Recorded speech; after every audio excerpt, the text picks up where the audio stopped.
Yo YouTubers, it's medication time. Medication time. It says one concurrent viewer. Welcome on board. It's me again. It's that little fat smelly man from Birkenhead.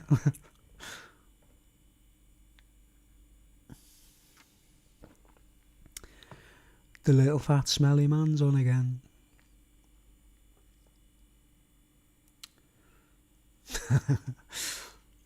We got one viewer. Just take a bit of time tonight, and in case anybody wants to arrive.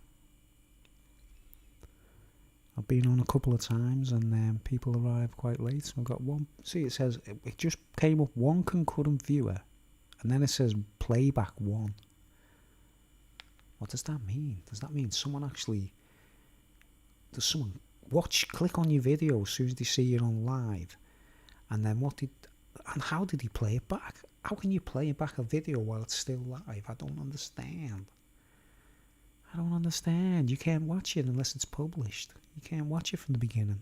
Someone's bugging my channel, man. Okay, we got a viewer. Hey there, how's it going, everybody? All you one viewers out there.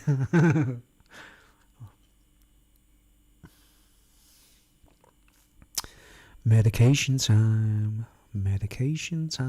It's time for some serious talk. As you can see, folks, pandemic has not taken my life as of yet. Pandemic and his magical whistles.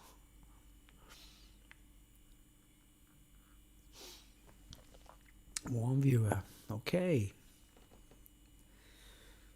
I've got a couple of hours.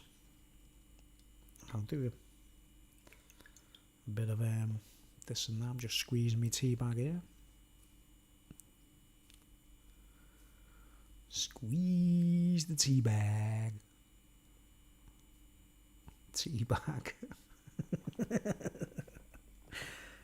Tea bag. Yeah. Hey there, everybody. We still got one viewer. It's a live transmission. Ladies and gentlemen. And they press the like button too. Go ahead. Someone's pressed the like button. Thank you. Thank you for the like button. Hombre. How's it going, everybody? Of course, I'm saying everybody in case, people watch this back tomorrow or whatever. We're going to go for a world record tonight for the live views, live streaming viewers. We're going to go for maybe, say, 5. And this is an underground station, isn't it, really? This is really an underground channel, like, really. There's not many people onto me, really, is there? And I'm not monetized. I can say what I want. That's what I love about it. I'm realising loads of people are complaining when they're doing the streams and everything, and they're saying things or something, and they're talking about things like, if they say the C word or the, what's the other one? If they say, oh man, what's the other big subject that if anyone mentions it, like they go 9/11 or what, you know what I mean? They say something and the channel gets sort of monitored because they're monetized, and they're supposed to just be like a commercial TV channel, really, aren't they? If they're monetized, they shouldn't really try and be controversial and stuff. But the secret to success on YouTube, folks, is don't monetize your channel unless you really, really need the money. You know what I mean? But from what I can gather, I was watching someone the other night say she had 1 million views on one video, right? And it looked she got about £1.5 grand, £1,500 back for 1 million views on a video, right? So, man, they're not giving that much away, YouTube, are they? For 1 million views, that should be, it's crazy, isn't it? You should get more money than that, but it doesn't seem worth the while, does it, being monetised? If you can make money other ways, like selling CDs or MP3s or whatever. I'm just taking my time. It is Friday night. I'm drinking tea tonight. I'm sober as a judge. As sober as I can be. I really wished I'd had a drink tonight, but I thought, nah, come on, man. I had a drink on Tuesday. Guilt. Backslider. Stone him. No. I thought, was my monitors off there? Yeah, it's off. Okay, we still got one viewer.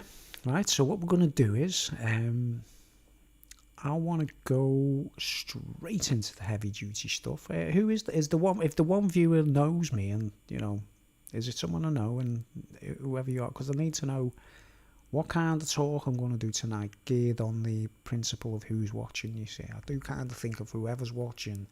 It could be lighter material, it could be heavy. And tonight, I'm going to talk about. I want to ask questions. You see, that's why people don't want to be recognised or seen on the screen. It's okay, you know what I mean, names or whatever. Like, but I'm going to be talking about. Before we go anywhere, like, I want to show something. Well, let's just gear this speech to as if, like, people are going to be watching it as recorded material, right? Okay. Now, here's an interesting story, right? I want to tell you a story.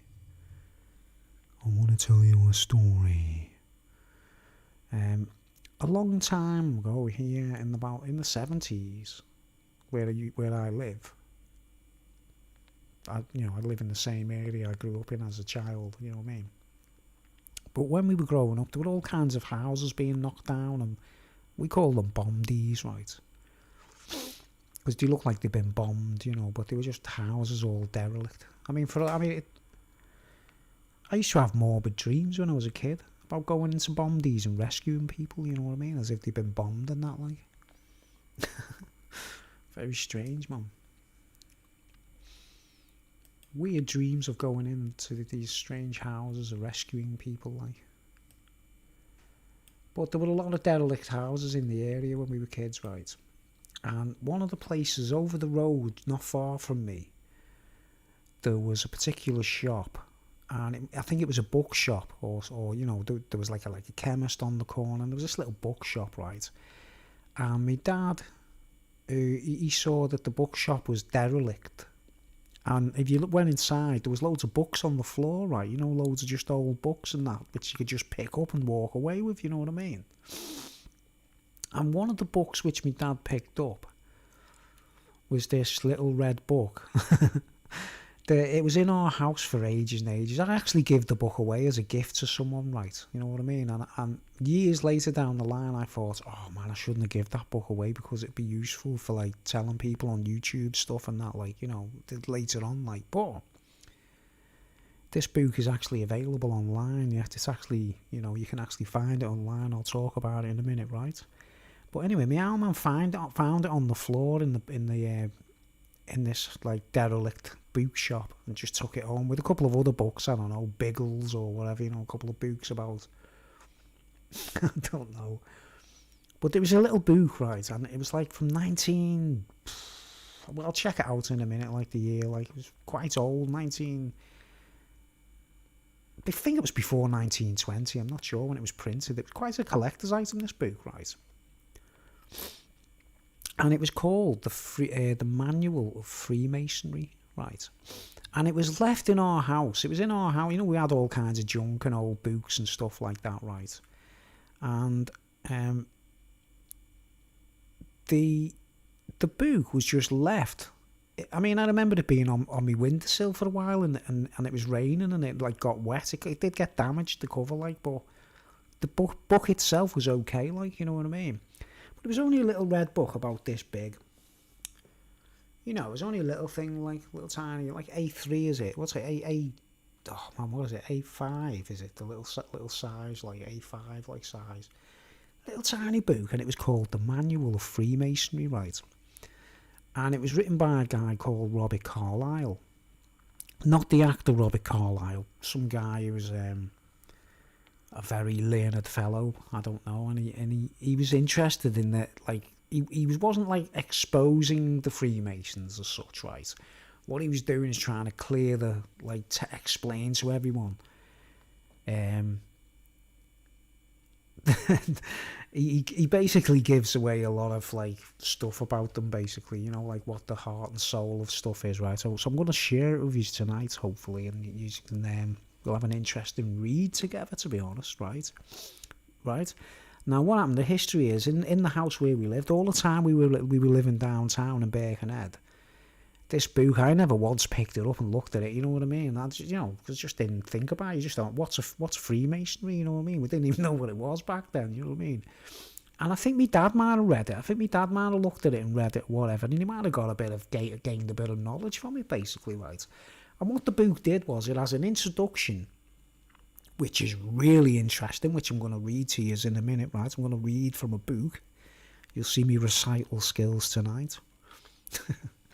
And the book had an introduction, and this Robert Carlyle is basically explaining what Freemasonry is all about, right? In his own, like, unbiased opinion, you know what I mean? He'd done loads of research. He must have been, I don't know if he was a member. I'm not sure whether he joined them or something. But and then what he did was he analysed the ceremonies and the, like, you know, the whole book shows you. I'll show you in a minute. It's like role play, and you can actually see entire Masonic ceremonial activities, right?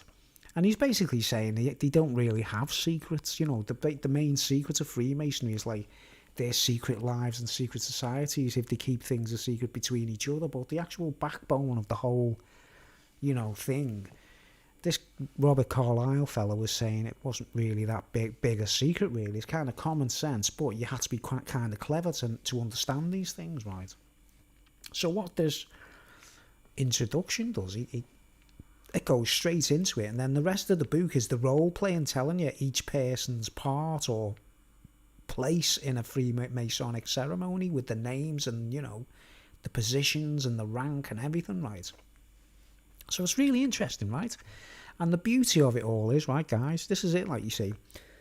While that book was in, you know, we'd moved from Birkenhead to another town, and it was on my windowsill in my bedroom for ages and ages, right? And I was seeing a chick at the time, right? And she happened to pick it up because she had relatives, or she was associated with people who were involved in Freemasonry, I think that's why she picked it up. And I think this was back in the days where I didn't even know my arse from my elbow. I didn't know what a Freemason was, do you know what I mean? And I always remember her holding the book in the bedroom. She opened it and she started reading this introduction, right? And she goes, you know what, Bruce, this is really interesting, you know, right? And she's just sitting there with this shitty old red book that I think is just junk, you know what I mean? And she actually says, like, this is really interesting, you know? And I was, like, looking at it thinking, how can it be interesting? It's an old book, about from 1917 or something, like, you know? So I had a look at it, like, as myself, and started reading it, and I was like, man, you're right, this is actually bloody interesting, you know what I mean? And it is quite revealing, to be honest. So I'm going to read it to you tonight. But the beauty is you can find it yourselves. It's free online to download or check out, right? But the book itself, when I sussed it out and that, like, I was like, wow. And then the rest of the ceremonial stuff, it's not really, it's quite boring. But if you're curious enough about Freemasonic rituals, you see it all in that, right? But the introduction is really good, guys, right? So we're going to read it tonight, like, with yous, like, kind of thing, right? And see what yous think. You know, anyone gives me feedback when they watch this back tomorrow or whenever, like, be interested in everyone's opinions, like, right? But, you know, I'll go through the introduction with yous. I thought it'd be quite an interesting thing to read. I'm not really into reading stuff, like, but this is very interesting, okay? Right, and what happened was I gave the book away to someone in a market because it was like a collector's item shop in the market, right? And he sold me a sword that, you know, someone else wanted to buy, and and he kept a hold of it for me. So I went in there and I said, "Oh, here's a little gift because you kept hold of that for me." So I give that book to him, like, you know what I mean? He was like, "Oh, cheers, man," you know what I mean? So I was like, "You might be interested in this," you know what I mean? It's like, you know, this shop sells everything: memorabilia, war, what's it called? What's the stuff called? You know, paraphernalia for war, old helmets and all that kind of stuff, and you know, it's one of them shops in the market, like they sell gold and silver and things like that, right? So I gave the book away, right, as a little gift. Then I realised later on down the line, like I say, oh no, why did I give that away? It was really interesting to share, like, you know what I mean, talk about.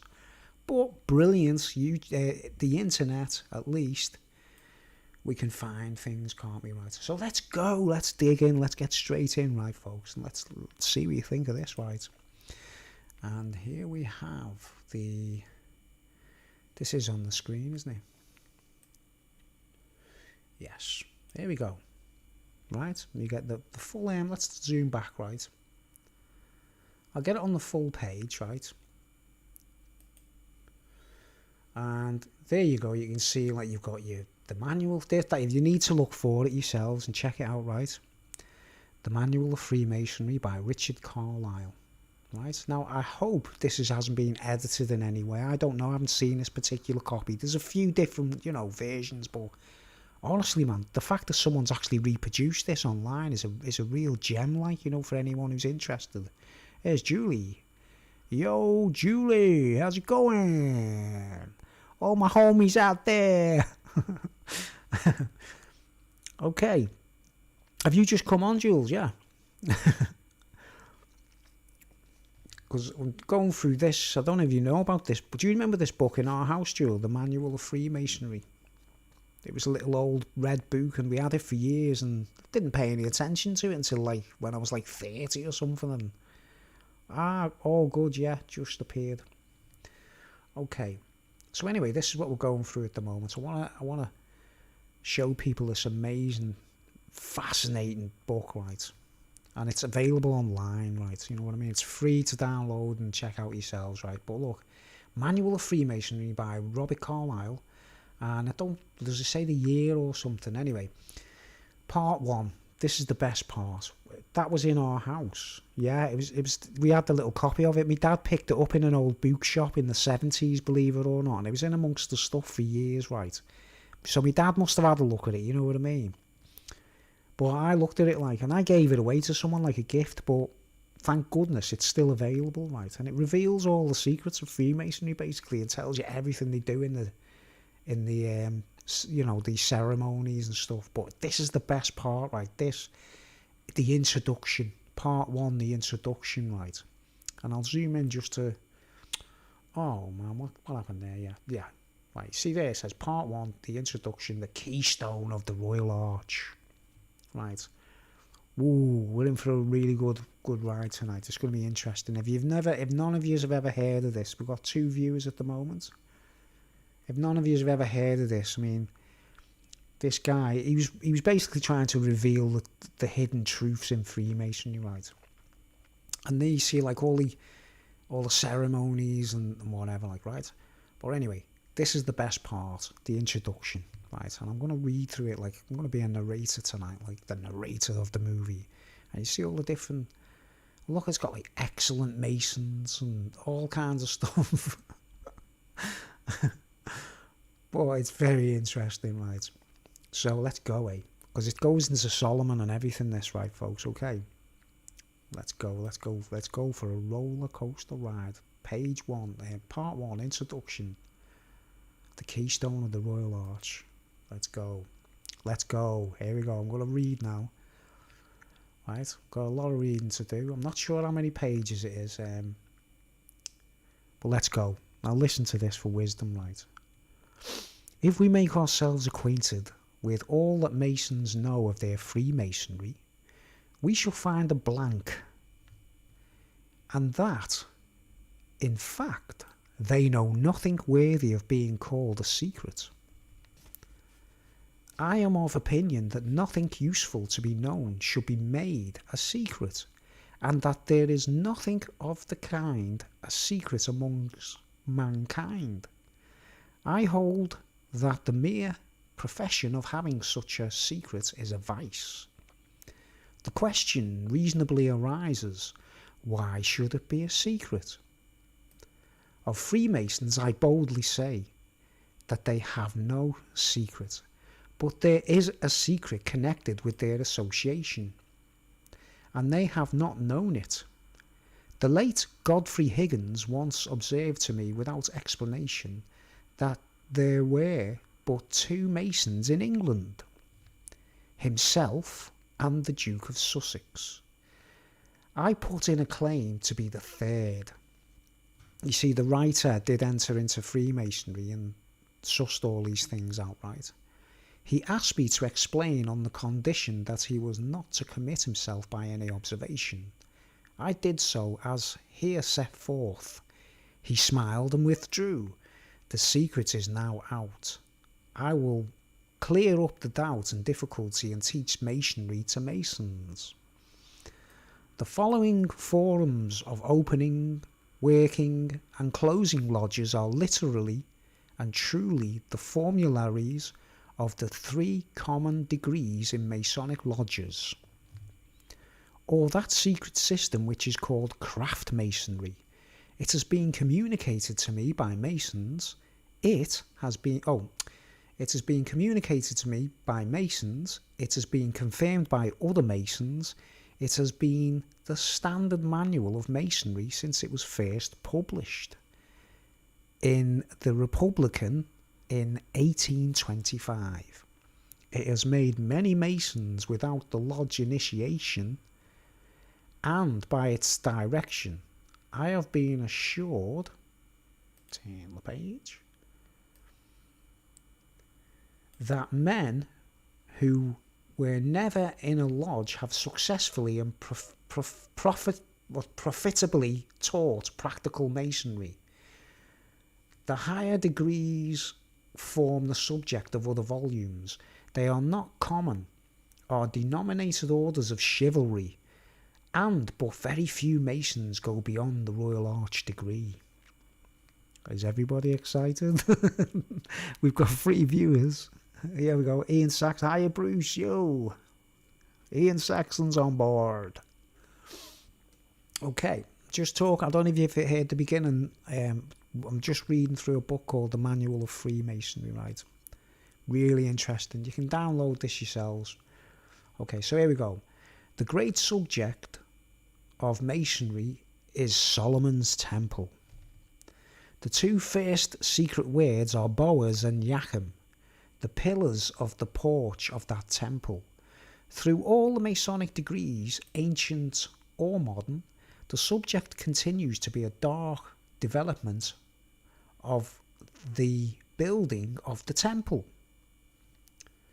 I am about to throw light upon it. My historical researches have taught me that which has been called Solomon's Temple never existed upon earth, that a nation of people called Israelites never existed upon earth, and that the supposed history of the Israelites and their temple is nothing more than an allegory relating to the mystery of physics generally and the moral culture of the human mind, hence the real secret of Masonry. He just said, I just came in now. Okay, so continue reading. This is quite boring, but it's interesting. I'm just reading from this. It's actually the introduction at the beginning of the manual of Freemasonry, right? This is just the introduction, guys. Just listen how deep this gets. If you're interested in this subject, Okay, let's continue. The word temple is derived from the Latin word tempus, time, and therefore, the ancient structures called temples were in reality intended to be the records of time and archives of human knowledge. Such institutions would have been a great benefit to mankind, but the veil of superstition was thrown over them. It was deemed politic and profitable to the few to deceive the many. Oh, you hear what they're saying there? See how people say the few that control the many. That's happening today, isn't it? Right? We know that there's a, Illuminati or whatever, right? Okay, so where are we? What was I up to? Yeah, profitable to the many. That which, let's just keep me thingy. That which should have been a simple record of fact was worked up into an allegory. There arose an esoteric doctrine for those initiated in the secrets of the temple, and a deceptious exoteric doctrine for the multitude. And this was the origin of a priesthood. This, the lamentable change from science to priestcraft. This, the secret of Freemasonry, the key of the mysteries of the Christian religion, the basis of Judaism. Judaism, Christianity, and Freemasonry are, in principle, one and the same, as to secret origin and mystery. Ooh, this is getting deep, right?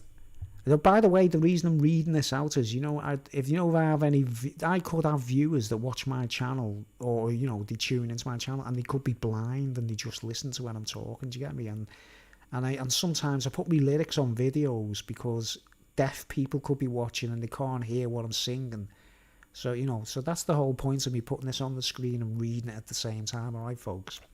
Because I could have some blind people listening in, couldn't I? You know what I mean? I do think of that when I put in my videos. I do think of the blind and the deaf, believe it or not, right? Okay, let's go.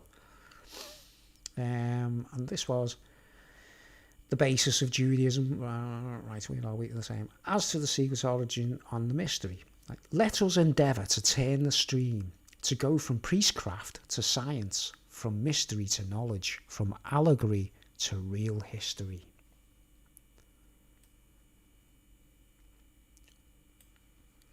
But for planetary motion, listen to how deep this guy goes, right? This was about I think it was written about 1917, this actual book. I'm not sure. It's really old. But for the planetary motion, there could have been no division of time. The relations of the sun to the planets and fixed stars make up all the natural divisions of time, such as the day, the month, the year, and the corresponding seasons. The day is marked by the motion of the earth on its own axis, the month, lunar, by the appearances of the moon, and solar or calendar by the grouping of stars into 12 divisions, which are called the zodiac, pictorially marked by signs and seen opposite to the solar side of the earth. In the successive months, the year is complete when the sun appears to return to a given spot from which it is said to start. The polar motions of the earth cause the sun to appear in a state of birth, growth, maturity, decay, and death, in the course of a year, producing our seasons. These appearances have been poetically allegorized and personified, and hence all that has been invented about God or gods, about newborn God, living God, dying God, descending God, resurrection God, ascending God. There is no plain historical truth, no revelation about God in existence other than those of the revelations of the sun to the planets and stars in physics and the cultivation of the human mind in morals. All other such pretensions to history may be historically disproved. We are prepared with historical disproofs of the existence of such people as Israelites or Jews as a nation. They were a religious or philosophical sect who had been made adepts in the higher pagan mysteries, a sect among nations, but not a nation among sects. Our common temples, like those of the ancients, have generally and only with a few modern exceptions being built due east and west in respect to the rising and setting of the sun. The steeples have been conical emblems of flame, which is again emblematical of the sun. Etymology will carry every word connected with religion back to primitive sun worship and mental cultivation. The emblems of the most ancient temples of which we have ruins are emblems of time, of planetary bodies, their motions and relations, and of sun worship. By the way, this is not my view, guys. I'm reading from this guy from how many years ago, just trying to reveal these details about Freemasonry, right? Okay, and of sun worship. Next page. Turn the page, the magic book. And of sun worship, and I don't know what that is, that's just a C and it just stops. It is therefore calling for no great stretch of the imagination, for no strange credulity, to call for the admission that the first temples were dedicated to the sun, that the first principles of religion consisted of a scientific record of the sun's annual path through the signs of the zodiac, with other then known science, and that the first efforts of priestly and cunning men would be to deceive the vulgar upon this subject, to preach the reality of the personified God, which science forbade, and the existence of which the principles of matter or of nature rendered impossible. When man, now you've got to see, notice where he's talking about the Spirit of God, he puts a large letter G, instead of a small g. When he's talking about the Freemasonic gods or whatever, he uses small g, you know what I mean, right? Let's carry on. When man began to make God like himself, he began also to give God a dwelling place, such as he found or could make on earth. The first temples that were imagined by ingenuity were temples in the heavens, time marked by planetary partitions. Thus we read of the New Jerusalem coming down from heaven as a dwelling place for the saints of the earth. The 7 churches of Asia were 7 imaginary temples in heaven, reduced to a figurative tale, and then imitated on earth. Thus again, that which is called the building of the first Solomon's temple never took place on earth, but the story of the temple was fabricated, and the first Jewish historian we have, Josephus, allows that it was allegorical and emblematical of the universe, or of all the physical phenomena. This is I feel like I'm going for the Oscars here. The true meaning, then, of the building of Solomon's temple in Freemasonry is, and the practice of the lodges should be, to the effect that the grand secret of all religion is this allegorical typification of the solar relations and planetary motions with mental and moral cultivation, and that such, in truth, is the great lost secret of Freemasonry. The Masons have lost the initiatory secret, have been numbered among the vulgar, and deceived with the exoterical doctrine of personified deity. Mr. Paine had a glimmering light on this subject, but he was ignorant of the details. He made shrewd guess at the thing, and guessed rightly as to a part of the principle, though he could not fill out the history and origin. The esoterical principle of Freemasonry and of Christianity and of Judaism is sun worship and science as the basis of human culture and discipline. the common paganism of the human race. Mr. Paine guessed at this in relation to Freemasonry, but knew it not in relation to Christianity and Judaism. I purpose to furnish here nothing more than the keystone to the arch of Freemasonry, which is the moral and gist of the Royal Arch degree, at which Masons have played, not worked, without knowing that they were what they were about. For a further proof that I present the right key, I refer to the reader to the theologico-astronomical or Sunday evening discourses at the rotunda of the Reverend Robert Taylor. They are so many philosophical lectures on Masonry, though the exposure professedly relates to Christianity. They form 2 volumes of a cheap publication entitled The Devil's Pulpit. I refer him also to the works of Dupius, Volney, Sir William Drummond, and, I don't know how to say this, Regalini. Right? Masons claim Pythagoras as one of their fraternity.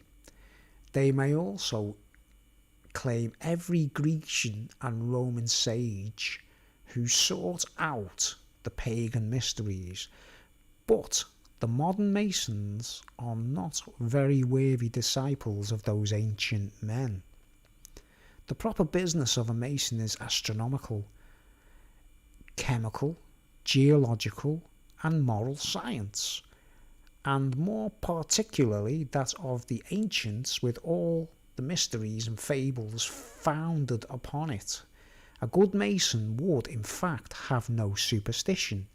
It should be his boast that his science takes him out of the modern religion.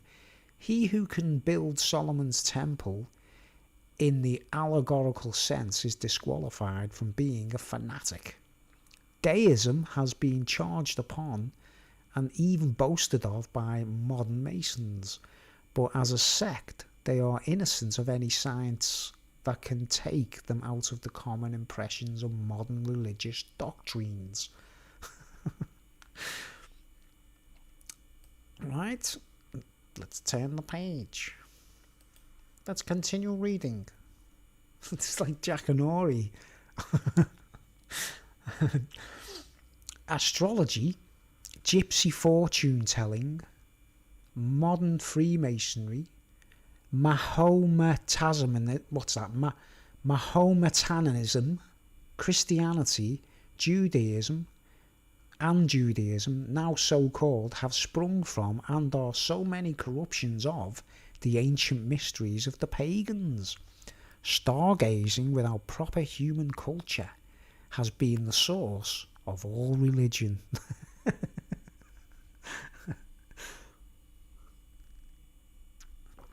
I'm just drinking my tea, folks. Sit back so you can't hear me gulping. Okay. What are we up to? Stargazing.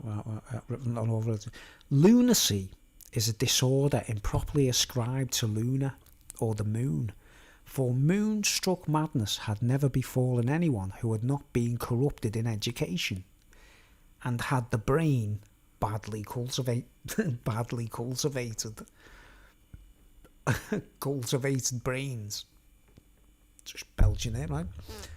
The first professions of Christianity as visible in the New Testament were professed revelations of the ancient pagan mysteries, but as a revelation it was a failure, and it would have been better if the ancient paganism had not been superseded by the grosser mysteries that have in ignorance been adopted of the God spell or gospel. However, let them all now repent, for the kingdom of heaven is at hand, and the key will be freely given to anyone who will unlock and enter. That there was no such a nation as the Israelites is a truth found in the consideration that they are not mentioned beyond the Bible in any records whatsoever, or whatever. Egypt knew them not. Persia knew them not. Hindustan knew them not. Scythia knew them not. Phoenicia knew them not. Greece knew them not as a nation. And in the first general notice that we have of the Jews, they are introduced to the world as a sect or a series of sects, being Pharisees, Sadducees, and Essenes. And in that general notice, beyond that sort of mistaken allegorical history which Josephus has copied from the books of the Old Testament, and which is not otherwise corroborated, and no better authority than the book of the Old Testament, there is no presentation of the Jews as the descendants of a larger nation of Israelites, as a religious or philosophical sect or distinction mixed up with and found in real human history. They are not to be traced higher than the century before the Christian era. It is satisfactory to be able to show the origin, hey YouTubers, of anything, for such a knowledge is a common passion and curiosity among mankind, and I think the Reverend Robert Taylor has discovered and developed the origin of the titles of Hebrew, Israelite and Jew. Dr. Soulless Dead, you just joined us. I'm just reading. You'll be able to watch this from the beginning if you've missed the beginning. I'm just reading from the introduction. I don't know if you've heard of this. It's a book. You can find it online for free. It's called the author is Robert Carlyle, and it's called The Manual of Freemasonry. And it's this guy, he's obviously involved in Freemasonry. He's trying to reveal as much as he knows from a Freemason's perspective. And it goes on into, the introduction is quite interesting. That's what I'm reading now. And then it goes on into the ceremonies and stuff. This book shows you basically, if anyone wants to know what the Freemasons get up to secretly in the ceremonies, it's all in this book basically. So I'm just reading from the introduction anyway.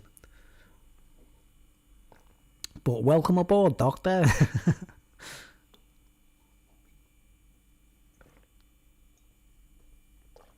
Just drinking me tea.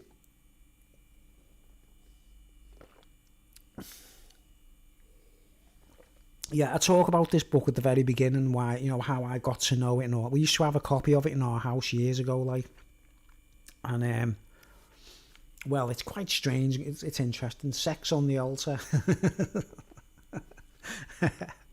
Okay, let's continue reading, right? It kind of gets interesting. Right? The Eleusinian mysteries were pagan. The same in relation to Isis in Egypt as to Ceres in Greece, and continued in relation to the Virgin Mary as part of the mistaken Christian mystery.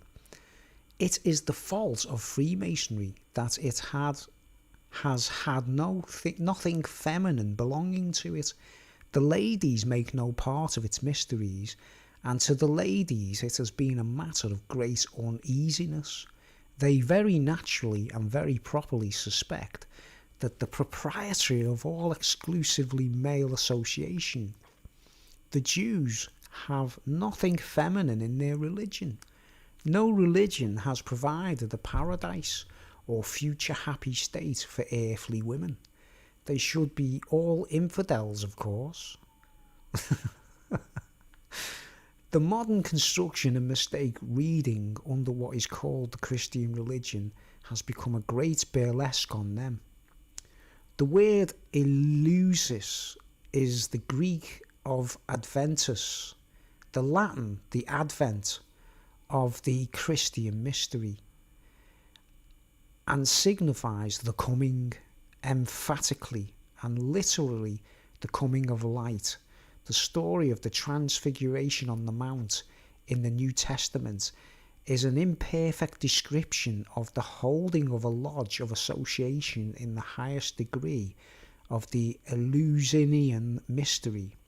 The lodge was held by Peter, James and John, or the personified months of January, April or June, July and August. The degrees of Freemasonry are allegorical of the same mystery. The very miracles of the New Testament are allegorical sketches of the different degrees of the same mysteries. The turning of water into wine is the process of vinous vegetation,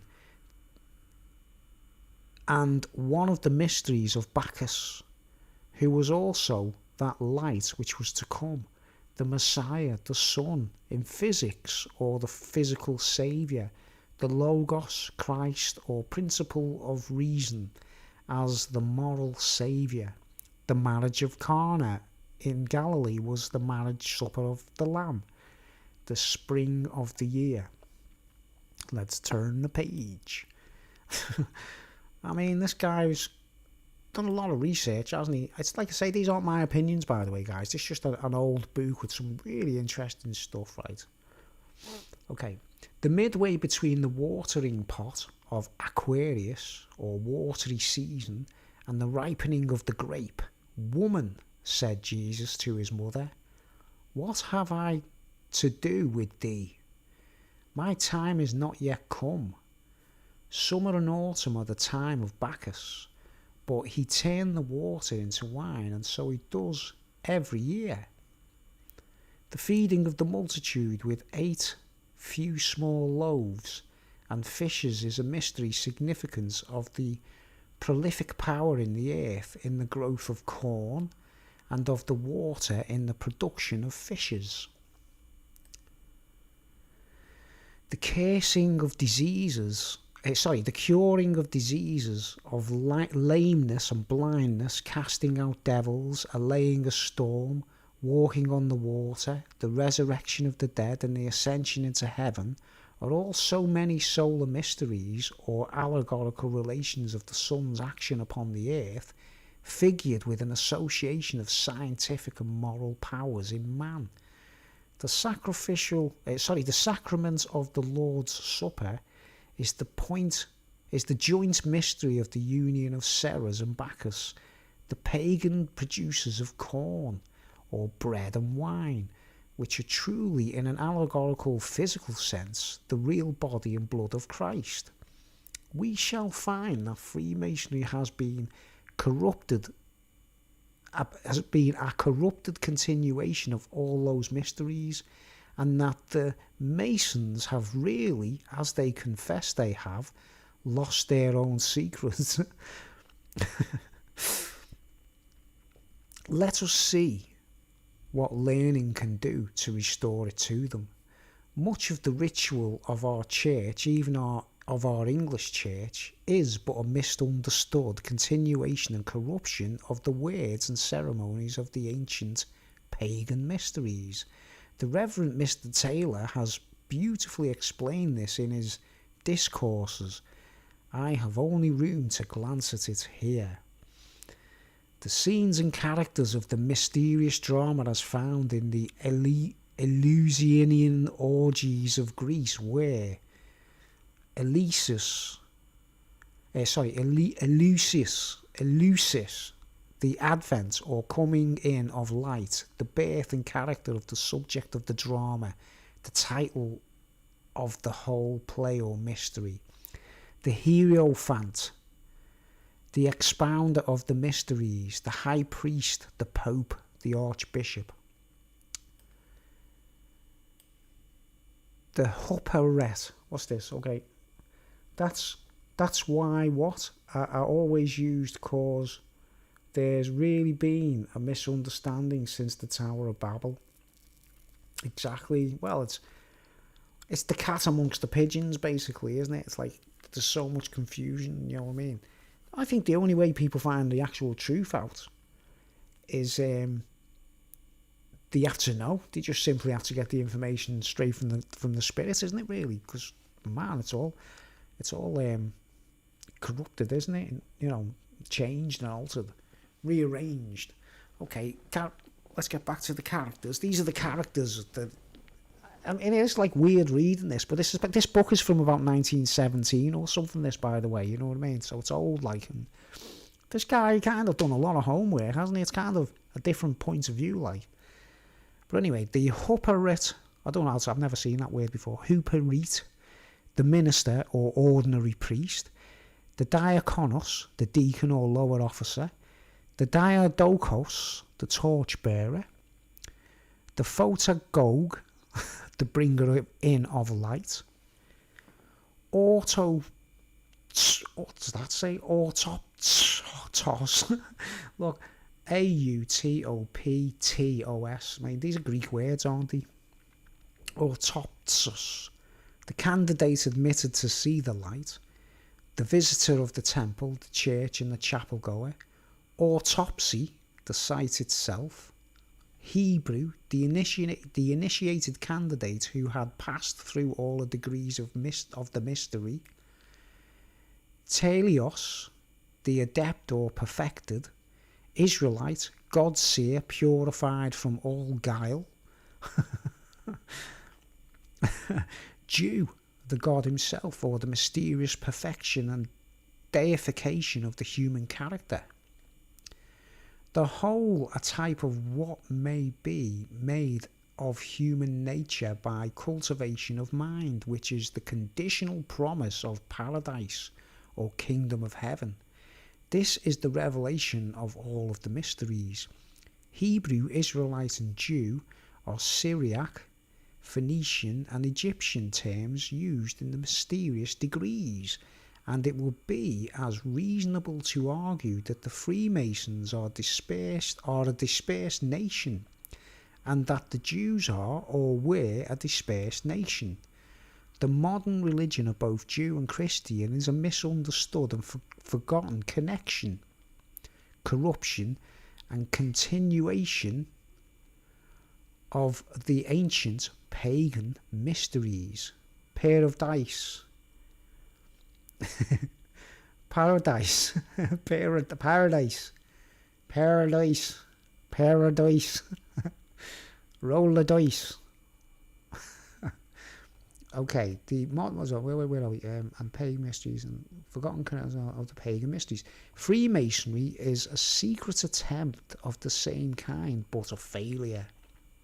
The word revelation throughout the New Testament signifies the revealing of a mystery, but until now, or speaking as far as we can see any record, the real mystery has never been revealed. The true revelation of God, the true gospel or word of God, is a revealing that all the allegories and mysteries of religion refer to the Son as the physical God, to the science of the human mind as the moral God. This was the secret of the Eleusinian mysteries, that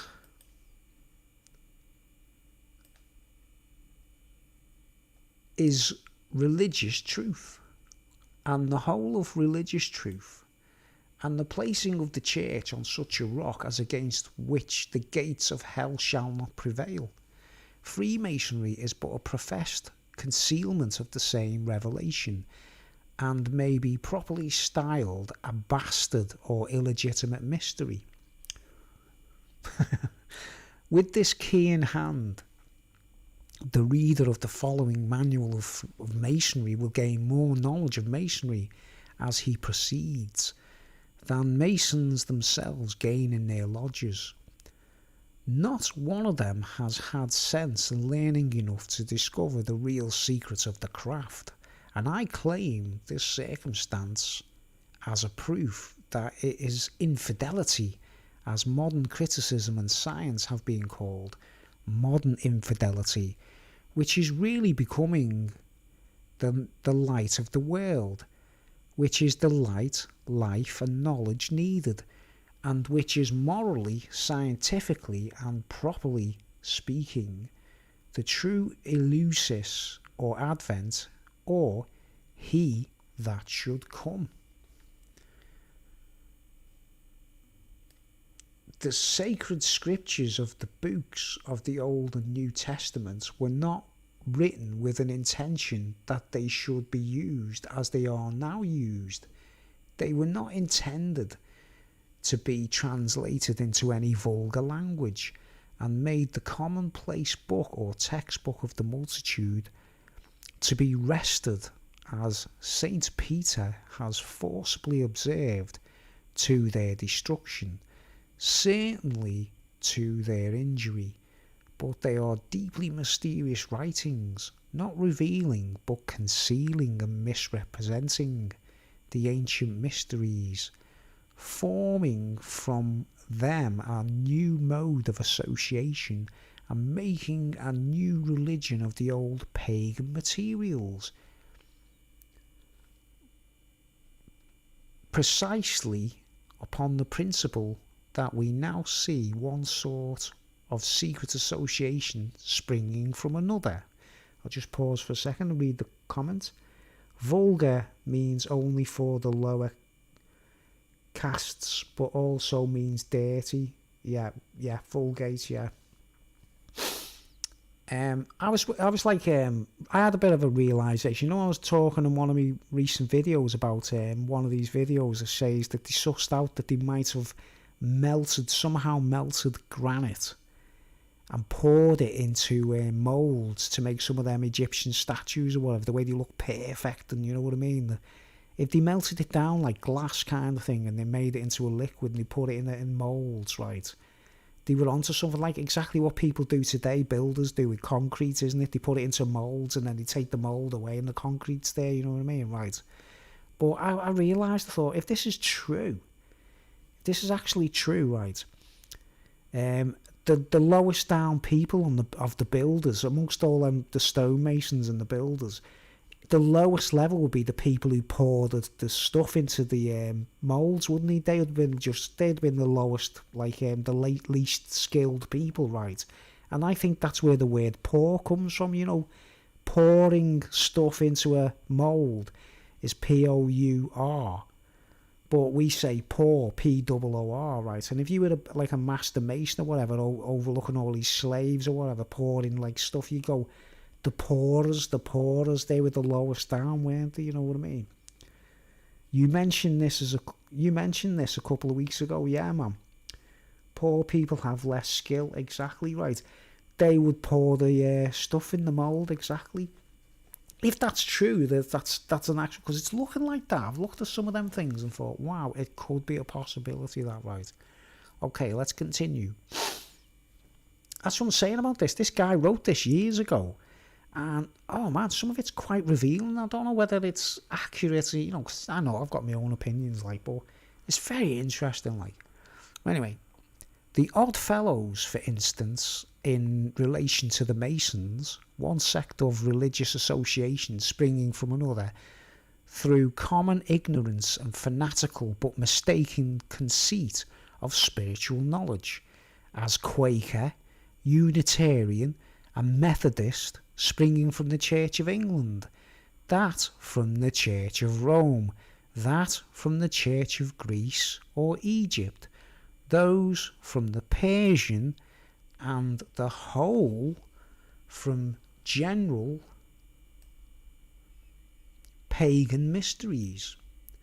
You see, now, to me, pagan, I think this is my spin on the word pagan, right, guys, is like, I don't call pagans a bad thing or anything like that. I think when the Bible itself always referring to anything pagan that's like a bad thing, there's good. Just like in society we have good people and bad people, don't we? We've got like, you could have a mass murderer sitting next to a complete like angel on a bus stop, you know what I mean? And one of them ends up being an angel, like, you know, a really nice person, and the other person ends up in jail for you know, doing people in, you know what I mean?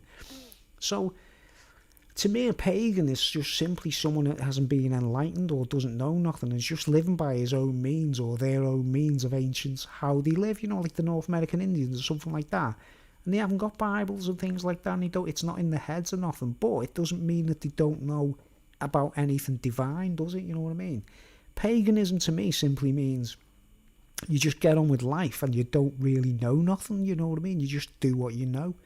Like ploughing fields and planting seeds and growing crops and all that kind of stuff could be seen as a pagan act, because you could just do it like, you just do it instinctively, don't you? You know what I mean? After so many years, or after, you know, so many generations, you know what I mean?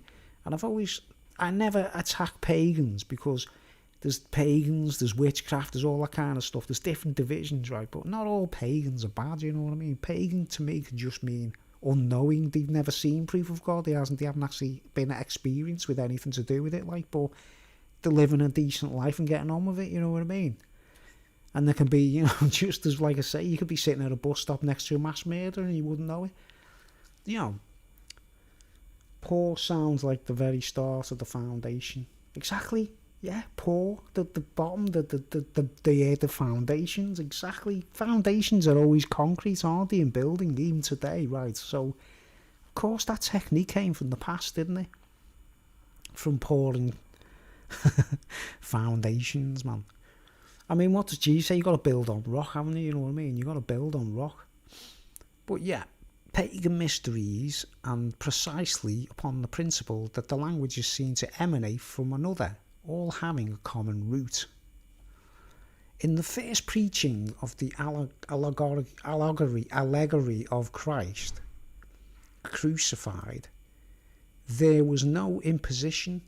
There was a deeply laid and mysterious allegory, which the multitude took in its literal sense and made for themselves a history from fiction.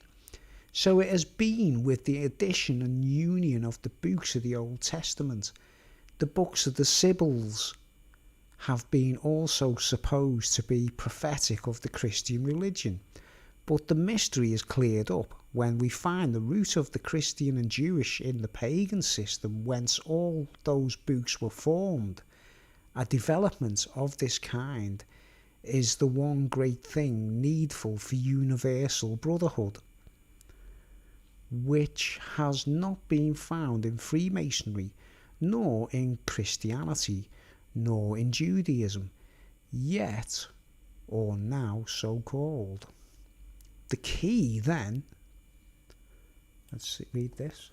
The movie Dune shows the time traveller had lips and mouth and eyes,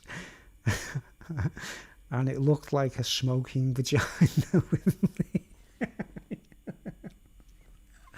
Oh man, you know that movie Dune? The first time I seen that, do you mean the original Dune? A smoking prostitute is what they say helps people time travel. Yeah, this, like, a cigarette is a measurement of time, isn't it? You know, when if you smoke weed, you put it in a pipe and you go, like Indians, they put like the stuff in the pipe and they go boom, and it's a big bang, isn't it? It's like boom, and they're just smoking, it's gone, isn't it? Right. Only the culture is like of holding a cigarette is because it's a slow burn. It's a measurement of time. You can't rush a cigarette, can you? Well, you can. You could go like, and it burns down really quickly. But most people don't do that, do they? You know, when you see these women, women of the, ladies of the night holding a cigarette, they do it very slowly, don't they? And they know that between each puff, there's like 10 seconds, 20 seconds. Everybody who smokes knows how long it takes them to smoke a cigarette, doesn't it, right? It's a measurement of time, a cigarette, in my opinion, you know what I mean? I've done a picture of it, like, I'll show you after, like a cigarette in a circle with hands of a clock ticking, It's on my channel, actually, the actual picture, like. I thought it was kind of like, if you get a cigarette and you bend it into a circle so that the tip is touching the filter, it's a circle, and then you think of it like a clock with numbers around it, like, you get me? Like, each cigarette, the flame burning down is like a candle, isn't it? You know what I mean? Now, you can use a candle as a measurement of time, can't you? And put little markers on it, and then it's going to be like 5 minutes if it goes past that one, or 5 minutes if it goes past that. You put a little ruler on a candle, can't you? Well, I think all, like you're saying, the corruptive individuals out there, everyone in the world who's got common sense, we know smoking's not good for us, do we, right? We know that, right? But out in that world, they'll never get rid of it because it's part of the media, isn't it? It's part of the media of burning a piece of paper or whatever. The time a cig burns is the free time. Then she must play her hooker head games.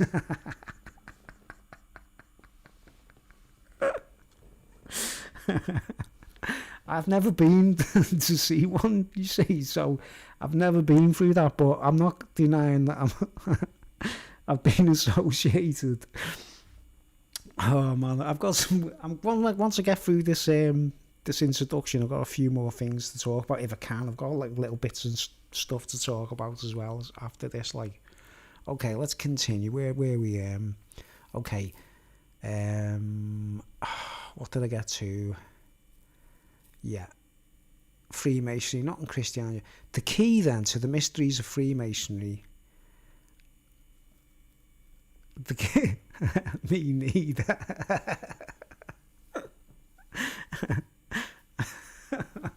Not to say that some of my girlfriends could have been on the game and they never told me.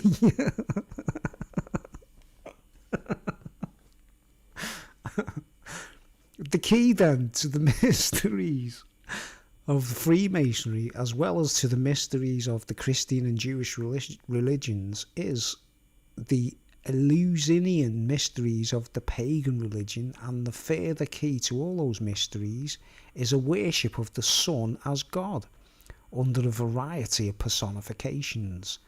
This guy's telling, the way everyone says about Sunday is that it's a corruption of like it's the sun worship day, you know what I mean? But like he's kind of making sense on this bit, isn't he? Like worshippers of the sun as God, phony churches worship the sun, don't they? And like I say in I was talking earlier, wasn't I, that the Egyptians thought the sun came out of a hole in the ground, went up above their heads and then went back down into this hole in the ground, you know what I mean?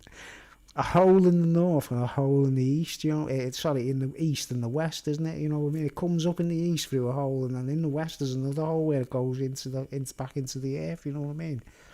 Absolutely, they didn't have a clue, did they? But that's an example of paganism, isn't it? It's not that they're doing it intentionally to be evil or bad. They just don't know. They don't know they're on a ball spinning round, you know what I mean? We've got flat earthers now, haven't we, for crying out loud? Think about it, what flat earthers are trying to carry that on, aren't they?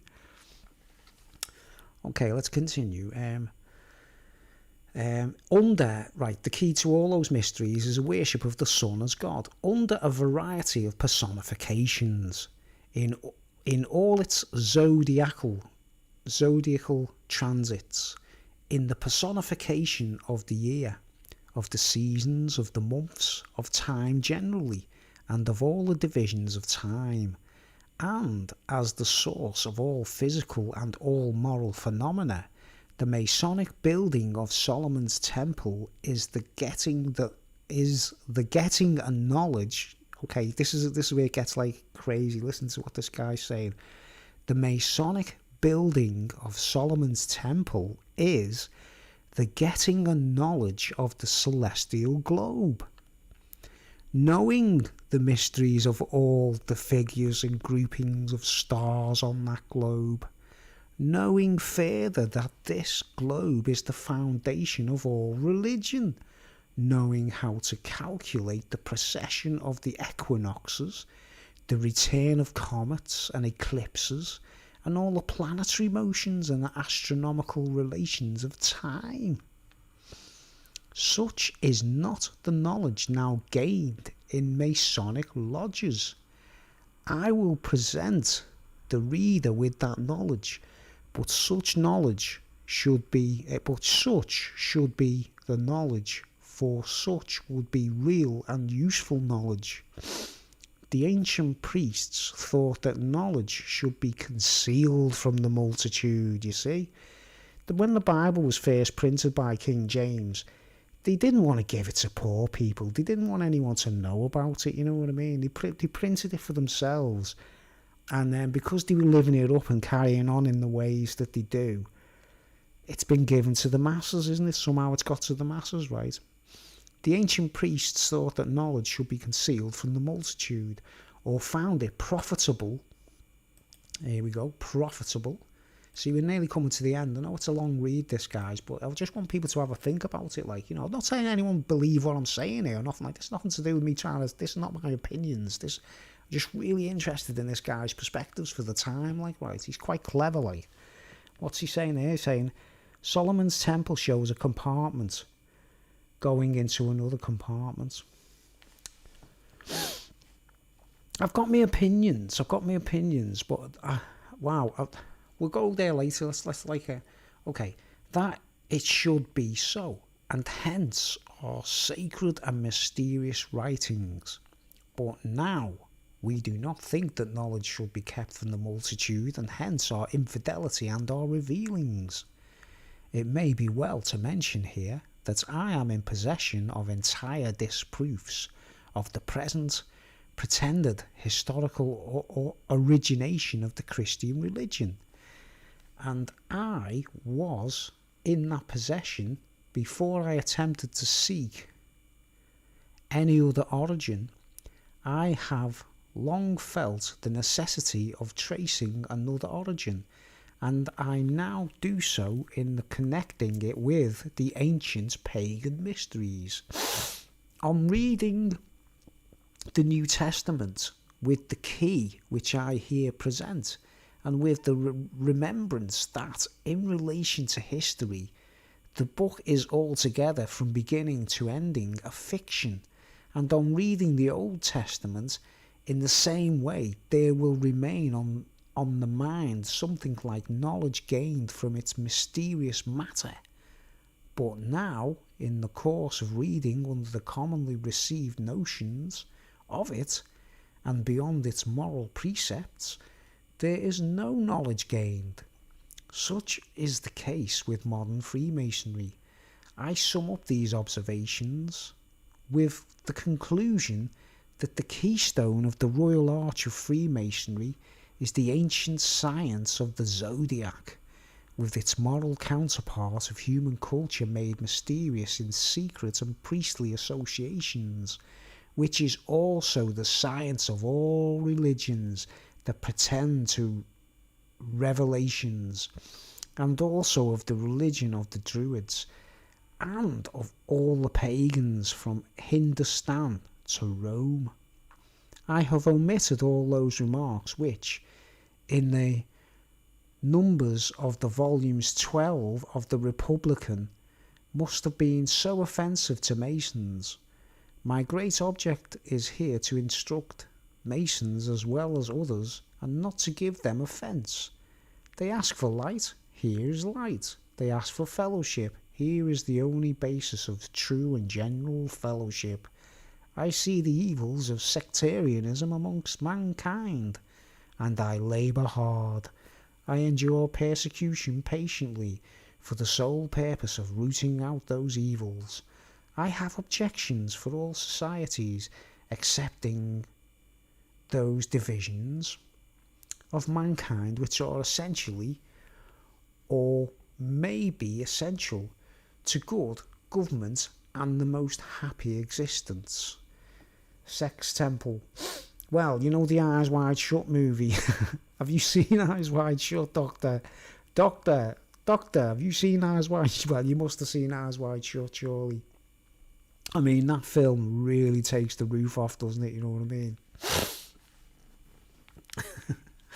The first time I saw that on the television, believe it or not, the first time I seen that movie, and you know, when I was watching it, I thought it was crap. I thought, this is a Kubrick movie, this is just like a flick chick, you know what I mean? It's like a husband and wife having arguments, you know what I mean? You're not seeing all of it, like, oh man, it's interesting, you know what I mean? Because it builds up, you see. And what it's basically saying is that they're both like slaves, you know what I mean? That even though they're a married couple, you know, his wife's being controlled by the Freemasons, because they're both in that. He's a doctor, remember? He's actually a doctor, isn't he? You know, Tom Cruise, he plays a doctor, and his wife's just a normal wife of a doctor, isn't she? You know what I mean? They've got a child as well, haven't they? You know what I mean? But like, it's like they're being held by something, and they don't know it, because you know when he goes to the orgy and all that stuff. He gets back and his wife tells him she had a dream she was there, doesn't she? And it's like, the question mark is Kubrick saying, like, she could have actually been there because he was there, do you know what I mean? Man, when I first seen that, I was on television. Honestly, I was actually watching it on telly. I didn't know, I knew it was Kubrick's last film, but I didn't know anything about it, right? And I was watching it, I was thinking, this is bloody boring, this, you know what I mean? Until it got to the end, and I was like, you know, when as soon as he meets Nick Nightingale, and Nick Nightingale's telling them about the Masonic, ceremony. Like, I was thinking, hold on, this is getting interesting, this, man. And then by the time it finished, I was completely gobsmacked. I was like, oh my word, what has Kubrick done here, mate? It is Eyes Wide Shut completely. Okay. Oh, so here we go. Mankind, which are essential or may be essential to good government and the most happy existence. Here we are, like other animals, for life and nothing more. And it will be wise if we so carry ourselves as to enjoy the greatest possible amount of happiness, and to make it an essential and primitive point of that happiness, to inflict no pain on man, woman, child, or other animal, however unpleasant or objectionable this doctrine may be. In relation to present education, it is true, and nothing opposed to it is true, for we cannot alter the facts of nature. We cannot change that which is immutable. Though we may regulate our moral, we cannot regulate our physical destiny. Necessity is less stern in morals than in physics, and in morals is called liberty. I have studied well the purpose and business of life. I have determined to spend mine well, and to form the best character the present times require. I strive to be the most useful and most important man living. My principles are republican in politics, and aesthetical only as to a God made up of human ignorance, an idol God, nowhere more denounced than in the Bible. This signifies a fair equality of condition in life, and no pretensions to future life. These appear to me to be the extreme of good in principles. Indeed, I am sure that they are so, for the greatest amount of happiness amongst the greatest number cannot be imagined on any other ground of principle. We have seen enough of the mischief of monarchy and priestcraft, of mystery, sectarianism, and secret societies. Let us now be open or inquisitive, and be equal in knowledge. Any secret recipe for human disorder is but murder towards those who need it, and cannot reach it. I rejoice in having no secrets. I rejoice in being able to expose to the world the professed secrets of others. I am sure that secrecy is a vice, and I therefore expose and explain Freemasonry. Richard Carlyle. I thought it was Robert Carlyle. Okay, let's read this comment. So they are saying these women are always used as hookers by older men in the community, and that is Freemasonry. Well, basically, this is the way I see it, right? You know the legend of Persephone? And I think the best film to see it is, the film Clash of the Titans. And there's the character Persephone or Persephone, right? And she gets summoned from her bed every night, doesn't she? And this, in the film, the way it's shown, this vulture comes with a cage and takes it in the cage and carries her to this demon fella who seduces her, doesn't he? Basically, he's trying to seduce her, but she's not even aware she's there. She's hypnotized. It's like if Quasimodo and Esmeralda, you know what I mean? These girls would have to be hypnotized, right? Now, here's what I think about Eyes Wide Shut, right? This is one of my little... By the way, we've just finished that introduction, right? What do you think of that, guys? It's not it's interesting. I don't agree with everything that's being said in here. It's a very old perspective, isn't it, right? It's a very old perspective. But he's got some crazy points of view. Now, when you turn the page, once you've got through that introduction, you can get this online, by the way, for free if you want to check it yourselves, right? But look, that's page 16 of 330. And the rest of the book is all the ceremonial practices. Watch, man. Look at this, man. It shows you everything, look. It's like skull and bones, mate. Skull and bones, look. Right. There's no secrets. This guy is actually blowing the roof off the whole, the ceremonial elements of it right now. Look, Manual of Freemason. This is the actual manual now. There are 3 degrees in craft Freemasonry. First, entered apprentice. Second, fellow craft. Third, master mason. Right? The 3 degrees. Now, remember the band? There's a band called the 3 Degrees from years ago. 3 chicks, and they were, 3 like... And it was like one of Prince Charles's favourite bands. He must have fancied them, you know what I mean? Must have a thing for black chicks, mustn't he, Prince Charles? I don't know. But you know the 3 degrees, you know the Mercedes sign on a car, you know the badge on a Mercedes. Like, it's like 3, like a star with 3 points, isn't it? Like, but the points go to a tiny, little points, like. I think that's what the Mercedes sign was about, like.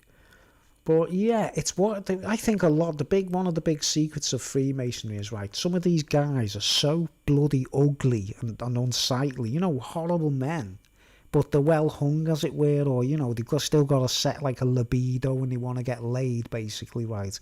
And it seems the only way that they can get laid, right, is either go into, on the game with, the hookers or whatever, right, or seducing women without telling them.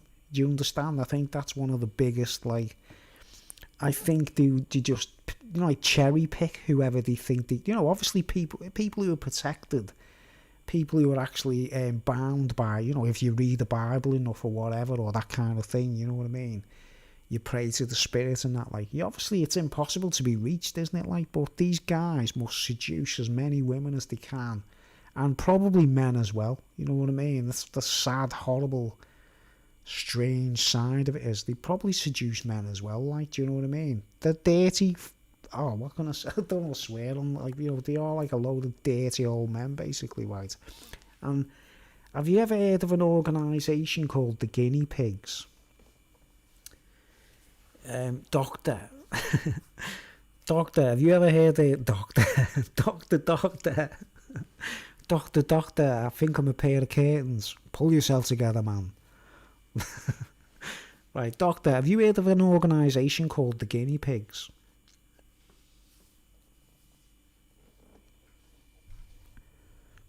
Right, the Guinea Pigs, right, they're basically, back in the Second World War and, like, earlier wars, when men were injured, they were heroes kind of thing, or, they were honourable men or whatever in war or whatever, right? And they got injured and defaced, you know what I mean? Disfigured, right? And they're like the earliest known people. The plastic surgeons used to, start like cosmetic surgery to repair them, you know what I mean, right? And they're so kind of, it's not, I'm not saying ugly, they're disfigured, and they might have, like, the face is badly burnt, or the, you know what I mean, like disfigurements, right? And what happens is, think about this, right? Eyes Wide Shut, what's the most distinctive thing about Eyes Wide Shut? All these guys are just, like, taking advantage of women, aren't they, right? And the women are all under the control of this guy called Red Cloak, isn't he, right? Now, you can clearly see all the women are attractive, but even though they've got masks, you can't really, I know this subject's heavy. We're talking heavy tonight, guys. So, if anyone's not interested in this, I understand, like, you know what I mean? But, right. But this is the thing, right? The men are wearing masks as well, aren't they, you see? Right. Now, who's to say, the only way these poor guys who've been war heroes or whatever, the Freemasons all look after each other, don't they? And, like, usually you got firemen, policemen, and that kind of stuff. Yeah, exactly. They use drugs for everything, don't they? A suppository up the backside, and you don't know what day it is, you know what I mean? Right. But if you think about this, right, at like a Freemasonic temple where everyone meets to have sex, right, and the only way these guys are going to feed their libido or their sex drive or whatever, right, they're unsightly, right? So someone comes up with the idea of, well, let's everyone wear masks. Right, let's everyone wear masks. Yet the heroin you mentioned, I never knew that. Right, wow, I'm amazed you didn't know something. Right, but you think of all these guys like old war heroes, and they need to get the rocks off, right? You know what I mean? So do you have these parties where, like, these men wear masks, right? And the women don't care what's behind the mask as long as they've got, like, they're hung like a donkey or whatever, yeah, right? So the masks conceal the disfigurements, do you understand? That's the whole deal with everyone wearing masks, so that people who are disfigured or ugly or unsightly, they can get on with it and have this, like, wild orgy without no one worrying about what they look like, do you get me? Like, and it seems like, remember, soldiers and military personnel are used to living with each other, like, communally, you know, like, say you went on a submarine and you know, went to war on a submarine, you had to live on a submarine for, like, 2 years. Every guy's going to get to know each other, aren't they? I don't mean sexually, obviously, I mean, they're going to know everything about each other inside out, right? So, to them, being in this, like, to that kind of communal community, or soldiers, military, whatever, it wouldn't be an odd thing for them to all be having sex together, would it? You know what I mean? And the only women that are prepared to, like, acquiesce to such a thing and say, yeah, okay, they've got to be either hypnotised, drugged, or paid and agreed to do it, you know what I mean? So it's a way of letting these ugly guys and they're called the guinea pigs, right? You know what I mean? And they go back to the First World War, you know, the first surgical cosmetic surgery, you know what I mean? They were actually operated on and the doctors tried to mend them, but they don't look right still. You check any footage of it, you go online and go, the guinea pigs, and you see them being interviewed, and some of them from the Second World War, they're still alive, you know what I mean? But if you imagine women, they might say, look, I'm prepared to do this with these guys, but I don't want to see the faces, is that okay? And they go, okay, everyone wears a mask, do you get me? So there's loads of little things that are going on in them ceremonies where, in their minds, in their hearts and minds, they think they're doing something right and helping the buddies out and the brothers out, and, you know, getting the rocks off, like, you know what I mean? But Tom Cruise goes in there uninvited, doesn't he? You see, he's not really meant to be there. He's not like... Because everyone's wearing masks, aren't they? You know what I mean? Stripper parties. I've got a story about a stripper.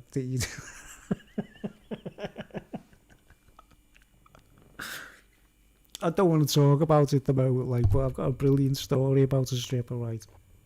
What about the young guys who used to... the ones, yeah. There's people that do it, isn't it? There's a famous film out there of Daniel Craig, and he's like a sort of gigolo guy, and he's like... So he's having an affair with this old bird, you know, she's like twice his age or whatever, like, you know what I mean? It's like, and you've got to ask yourself, are you doing a woman a service when you do something like that? Or are you doing something wrong? Are you making a mistake? Is it a sin?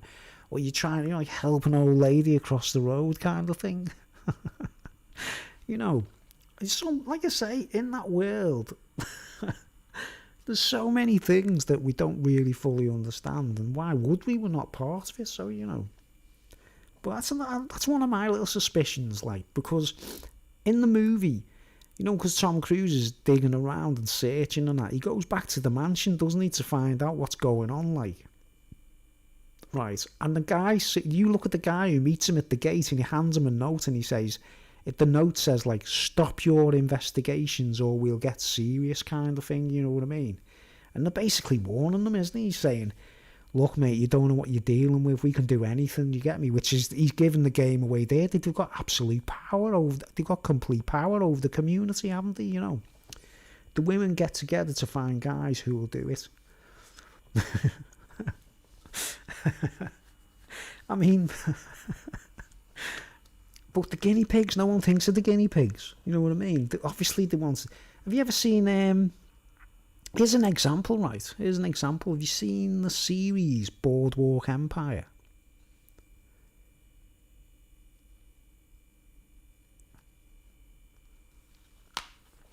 Ooh, that was me knuckles then. You ever seen the television series Boardwalk Empire? About the gangsters and that in the... what's the place called? Back in the 20s or the 30s, I'm not sure the years, right? Oh man, I recommend it. It's great if you can find it, you know what I mean? I'd recommend buying a box set. You know what I mean? It's a series, Boardwalk Empire. New Jersey, not New Jersey, they're on the coast. You know what I mean? What's it called? The place where all the gangsters start and everything. Not Chicago, you know, but it's all about, you know, what's his name? Al Capone's in it. You see the roots and how Al Capone started and all that kind of stuff, right? And what's the point of making here? Oh yeah, in the Boardwalk Empire, right? Not Brooklyn. What's it called? And it's on the coast and it's famous, but anyway, it's irrelevant, the district and that, but it's the gangsters, when they start and that, Steve Buscemi, the actor Steve Buscemi, he plays like that big man, like the Nookie. His name's Nookie. He's like a top gangster, you know what I mean? And he's in charge of everything. It's actually really good, well-made series, but it's quite graphic, you know what I mean? It's you don't let the kids watch it, basically, because there's a lot of violence in it, a lot of sex. But it's not done to be perverse, it's just graphic, you know what I mean, right? But the thing about it, right, the interesting thing about the whole series, right, there's a character in it called Jimmy, and he's one of the gangsters. He's just starting off and getting into it all, right? And he meets this guy who used to be they're all from the First World War. They're all soldiers from the First World War, and they've all had a hard time. They've all got bad memories, do you know what I mean? They're all Americans. In amongst these gangsters, some of them are soldiers, ex-soldiers, and their memories of war and all that kind of stuff, right? And they club together and they keep together and they go, where were you? I was stationed there, I was stationed there, and they get to know each other, Well, this main character, Jimmy, in the series, he meets a guy who used to be a top sniper for the army, but he's severely injured, right? And he's actually got his eyes missing. One of his eyes is missing, right? So he has to wear this plastic prosthetic mask to cover the eye that's missing. It's got a false eye in it, and he wears, spectacles to hold the whole thing on, you know what I mean? And Jimmy, to do the guy a favour, he gets him off with a fit prosy, you know what I mean? So that's a kind of, there's a kind of example. There's a kind of example, because his mate, he doesn't feel confident around women anymore, but he's a brilliant fella, the guy who's got the disfigurement, he's actually a sound guy. He turns out to be one of the, in the series, he's really, he's a brilliant actor. The whole thing's well acted and everything. There's loads of good actors in it and stuff, Well, I recommend it anyway. Boardwalk Empire, highly recommend it, right? I'd buy a box set and watch all of it, right? But it's the character, his friend, he's the fellow soldiers, they look after each other. So he arranges it to him, he meets a chick and sorts him out, because he needs to get his rocks off, basically, you know what I mean? But even though he's got the disfigurement, because his friend tells the ladies, treat him sound, you know what I mean? He's a good fella and that, and don't, show any shock about his, when she takes his mask off and everything. That's a sort of example of the area I'm talking about, like in Eyes Wide Shut. They could have these things, these parties arranged for those kinds of people, because it's the only way they're going to get the rocks off, basically. You know what I mean? That's one of the principles I saw between the lines. I thought, that maybe could be what it's all about, and that's why they're saying to Tom Cruise, stop investigating this, you don't know what you're messing with. It's I don't know, it's hard to describe, because I'm not into those kinds of things, you know what I mean? I'm a bit of a prude myself, I do like women, Right, yeah. The rest of this book, right, see, it tells you the roles, right? The top degrees is that, right? And then it says, Lodge Masons consist of the following officers. A master who is styled worshipful, right? The worshipful master. They're also past masters who have served as masters, right? And I won't go into detail, but you see, senior warden, right? And he goes on to tell you all the characters in a Masonic temple. They all have a kind of role play. It's called role play, isn't it? When actors get together and they read them books and it's not a story, it's a play, and you've got your characters who to talk and when to talk, the script. Well, that's what this is, and it shows you. Look, he goes, to open a lodge, right? When the brethren are assembled to open a lodge, the master calls to order by giving a knock, which is repeated by the wardens, and the following dialogue begins. You see, and what do we all do? You go to someone's house and you're going to have a party or something, we all knock on the door, don't we, or whatever, you know what I mean? And there it goes, in all ordinary affairs of the lodge, as to go. So it goes into great detail about every character, right? And then you turn the page, and you see what I'm saying. It's done like role play, look. To the worshipful master, brethren, assist me to open the lodge. To the junior warden, brother, like, see, it's brother N, and the name's hidden or whatever, like, what is the first care in the lodge? And the junior warden says, to see the lodge properly tiled. And then W, worshipful master, see, WM stands for worshipful master, direct that duty to be done. Then junior warden, brother inner guard, ascertain that the lodge is properly tiled. See, it tells you everything that they say to each other to when they go through these ceremonies, and that's just the beginning of it, right? So you've got to read it, and it's like, it's crazy. Look at this, like, for example, I'll just skip to there. Look. Worshipful master, why are you placed there? Junior warden, to mark the sun at its meridian, to call the brethren from labour to refreshment, and from refreshment to labour, the profit and pleasure may be the result. You see how revealing this is? It actually tells you all the ceremonies. And you can just go flip through these pages and you can just read, look, the whole thing. Like there, look, I said, worshipful master, to the candidate, Mr. N, in all cases of difficulty and danger, in whom do you put your trust? Mr. N, in God. See, now their God is the God of Freemasonry, isn't it? The all-seeing eye of Freemasonry, like, so it's up to yourselves what you think of it, like, but, you know, I just thought I'd show that anyway, and anyone wants to read it, like, and it goes on about, you know, oh man, it's crazy. It's crazy. If anyone needs to know anything about Freemasonry, it's all in this book, right? Right, now let's read this comment. A woman knocked on wood twice when I was in a store the other day. Then an old man walked by with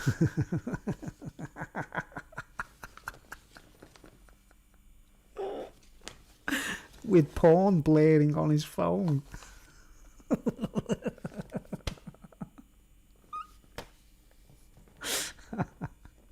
Oh man, you're living in like you know where you live, whatever. It must be like a Pee Wee Herman movie or something. It sounds crazy. Everyone seems to be acting, don't they? They're all acting around you, or like putting on an act. Do you know what I mean? Like what they call it is role play, isn't it? But yeah, I'll do a talk about the eyes wide shut thing, right? But that's what this is all about, isn't it? That's what this is all about. It's keeping secrets, isn't it? You know what I mean? Yes, they force the women. Yeah, exactly. I mean, you know, they get, like, a lot of chicks, they get them hooked on drugs first, don't they? You know what I mean? That's a great trick of, you know, a lot of men who are involved in that kind of thing, like trafficking and stuff. They get the girls hooked on drugs first, and then make them weak at the knees, and they need the drug. And then they start saying things to them, are you prepared to do this to get some more? Are you prepared to do that? And they go, yeah, anything, yeah. Will you do me friend and up the road if he comes tonight? Yeah, whatever. And then before they know it, they're hooked, aren't they? You know what I mean? Right. So we'll close that down. I just thought people might be interested if they need to check that themselves, right? I read the introduction out aloud in case any blind people are listening to my channel, you know what I mean? I do actually think of the blind folks, right? It's only 2 people watching at the moment, so, right. So I'm going to go into another little, you know, like, we're going to go into the... Fucked up. There you go. If you want to check out for yourselves, and there's 330 pages of the entire...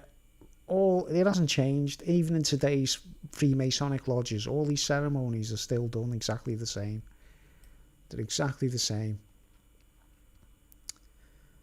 Man, I mean, every time I look at this, I think, oh my word, I can't believe it. It's all there. You don't have to do any research. It's there. This guy's done it, like. But I don't agree with everything he's saying. But he's a wise fella, isn't he? He seems like a clever dude, like. But, you know. So, let's get that out the way then. Just thought if anyone was interested. Now, what else was I going to talk about? Yeah, I wanted to show something, right? I don't know, what have you heard of it? I mean, I don't want to harp on. I don't want people to think that I'm like, you know, like, I've got to remind people seriously about, like, Mormonism and things, right, on the planet, which is a kind of form of Freemasonry, you know what I mean? I'll just read this comment. Right, okay. Now, this video, I don't know if you're aware of this. It's I don't want to watch too much of it. I don't want to share it, like. But see, it's called Mormonism's Temple of Doom by Bill Schneblin. Have you ever heard of this guy? Doctor, have you ever heard of Bill Schneblin? This guy has been... This dude makes me laugh, right? Because this fella, right, he's been an initiated Mormon, right? This is the guy here, right? I recommend, and he still puts videos on YouTube, man. You know what I mean? He's still actually, he's getting on a bit now, man.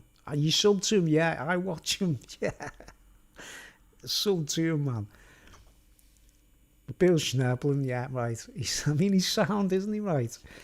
But you know what I love about the guy? He tells you everything, doesn't he? He tells people to, you know, get rid of any Mormon paraphernalia or whatever, right? Let's see, let's go. Because I was reading this Bible. See, have you seen this video? Don't want to get copyright strike, you see, but you've seen this particular video, Mormonism's Temple of Doom, because he was actually initiated, wasn't he? Right? He's been a vampire, he's been a Satanist, he's been an occultist, he's been. If you want to watch anyone else who's watching you, if you want to see something, if you don't believe me that like the Mormons are shady, right? Not the people, right? Not Mormon people. He says that himself. He's been there, he's seen it, right? But if you want any confirmation of what I'm talking about, it's all in this guy's talk. He does talks, and he's quite funny, you know. He makes me laugh. Like, he told the truth about August and September curses that people try to do. He talks about the Mormons' magic underwear as well. The magic underwear. He said when he was in dire straits, Mormon missionaries came to his door. Yeah. Oh, this past year. Wow. Wow, yeah. August and September. So there is no static on the line. Wow, weird. Yeah. The Mormon underpants.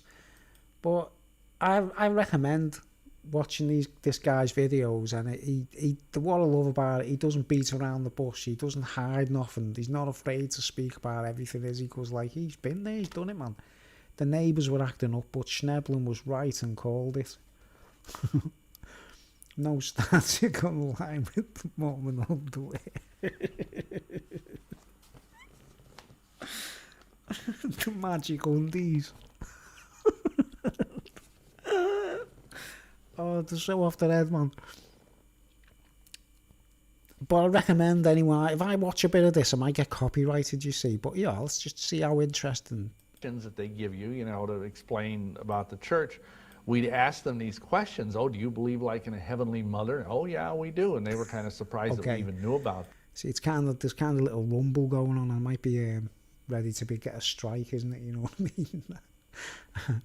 So I recommend that if anyone, you know, because honestly, man, I've had like some people, and I don't mean people I'm like I'm related to or nothing like that. I mean like online where I'm confused that so many people, they're scared. They feel like they got a guilt trip going on for saying anything against these religious organisations, right?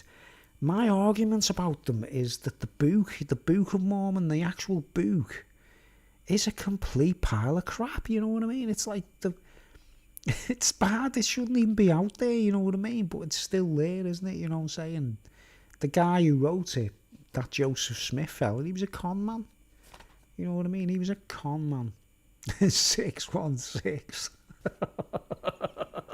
I don't do the numerology thing like, but I see what you mean. It just happened to stop there. Plain and simple, to me, 666 is plain and simple. It's the code for Emperor Nero, you know. Back in the day when those guys were writing letters to each other and telling each other that this emperor is going to be evil and burn Christians and everything, right? Yeah, exactly. It's another variation. But that's all the 666 is, isn't it? You know what I mean? You know, you've heard the record by Iron Maiden. It's like, you know, when you like bands and films and movies have gone overboard and perversed it all so everyone thinks differently, right? They're thrown off the path. the churches will come after you and spread rumours to get people. I know they do smear campaigns, exactly right. Smear campaigns. That's all being blackballed, isn't it? You know, in the Masonic terms, you're whiteballed if you're accepted, and you're blackballed if you're rejected. You know what I mean? And then everyone's like talking about you, saying he's bad, he does this, he does that. But like I say, the 3 6s, plain and simple, when they wrote that, when those people, their letters, aren't they? That section and Revelation and things like that, they're letters that people are writing to one another, aren't they? And messages, right? And obviously they have to say to each other, they can't write on that piece of paper, this man called Emperor Nero, when he arrives he's going to be evil, right?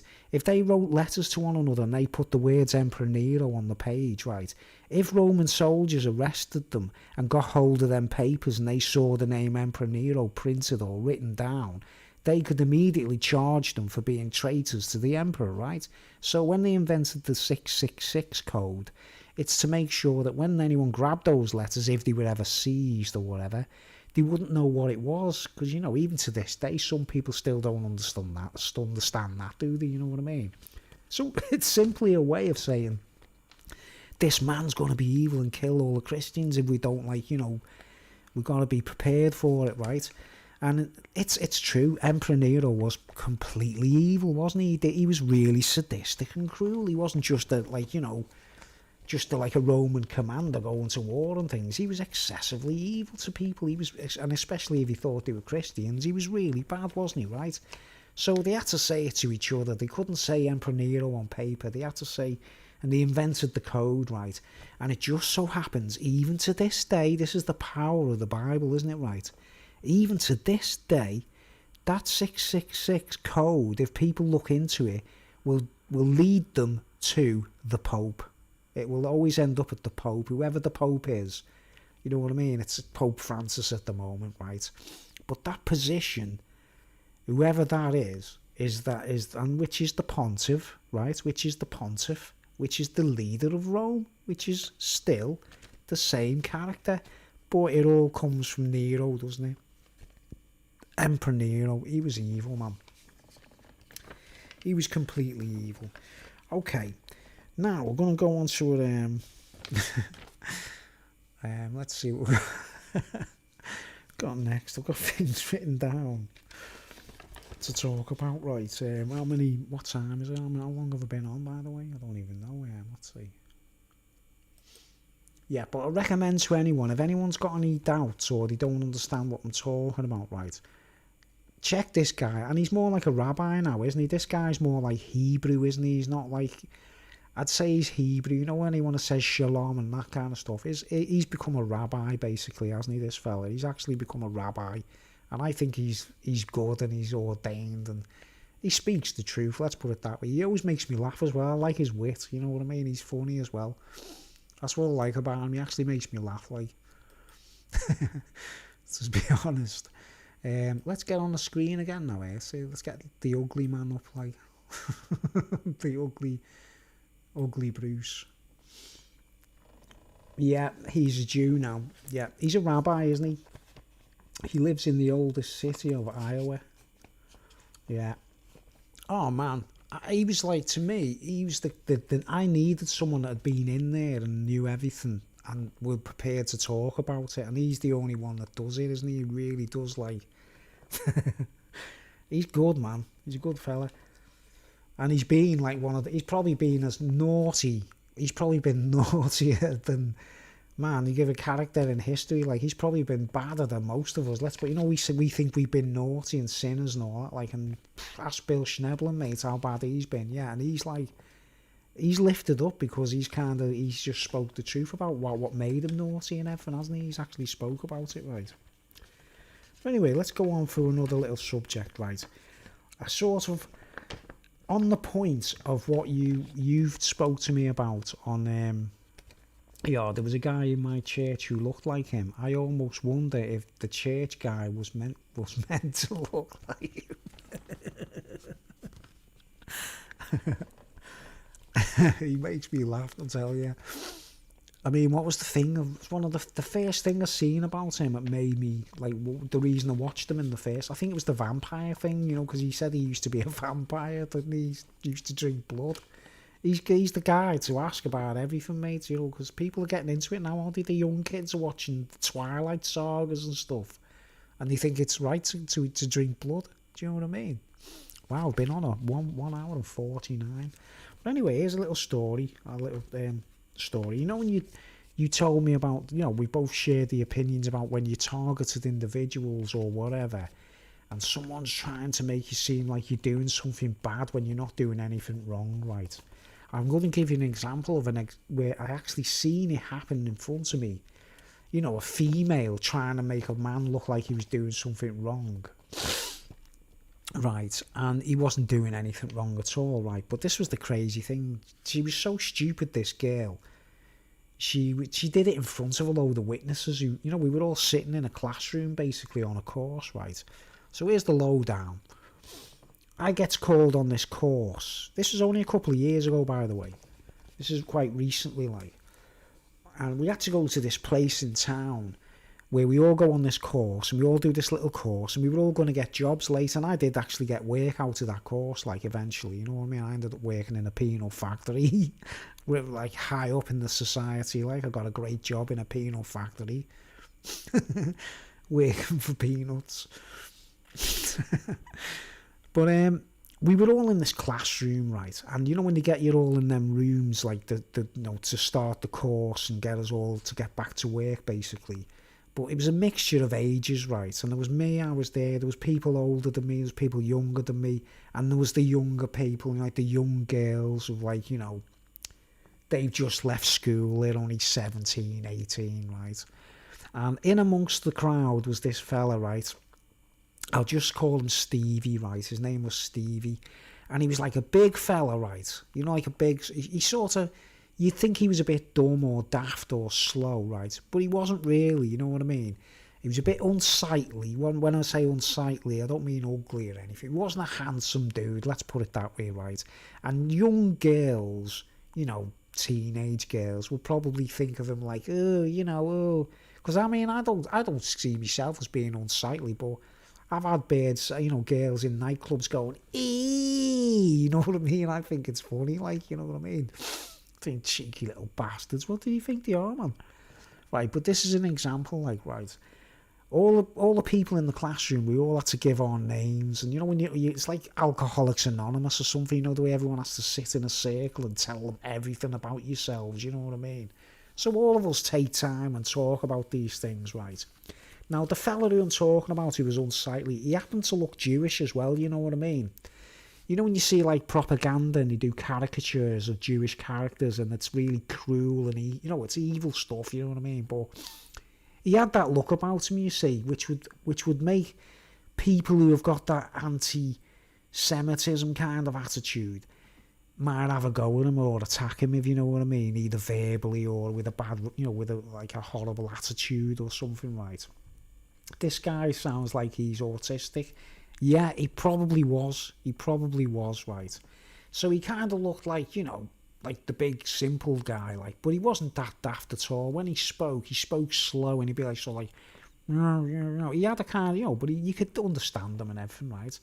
So when they asked everybody who they were and what their names were and everything, like, the one girl, this is the crux, right? The girl who I'm talking about, when it came to her, it came to me saying, oh, I'm a musician, I do this, I do that, I want to work in this, you know what I mean? We all have to say that, like. And she says, it gets to this girl, and think about it, we're all on a course looking for work, remember? We're all actually supposed to be looking for work, right?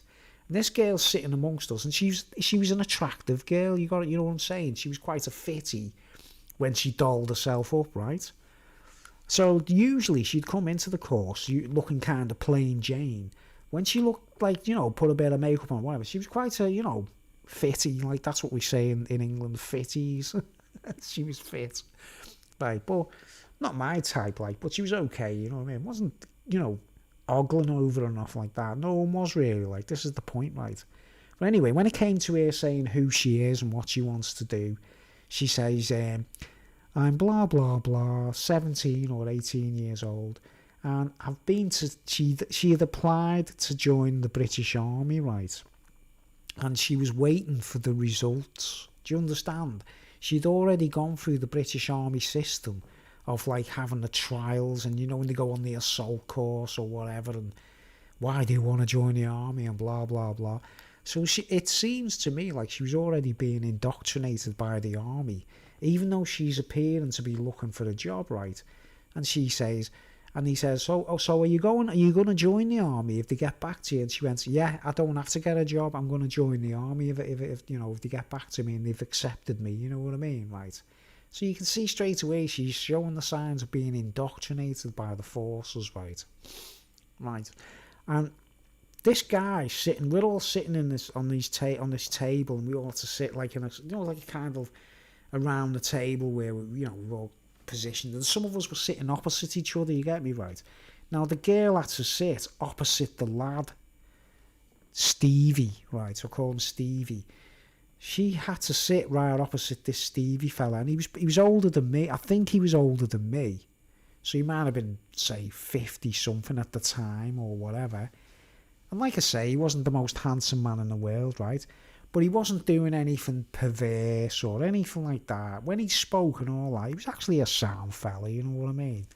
But anyway, this girl sits, because her chair was opposite where he was sitting. She's literally, say, about 2 feet away from him, you know what I mean? So she has to keep looking at him, you know what I mean? And we're all talking, and the teacher's at the end of he's at the end of the table talking to all of us, right? And this girl, she just puts on this ridiculous act. She's looking, we're all talking, right? Stevie's not doing nothing wrong whatsoever. All he's done wrong is not look handsome, if you know what I mean. That's all he's doing wrong. He's not a handsome guy, right?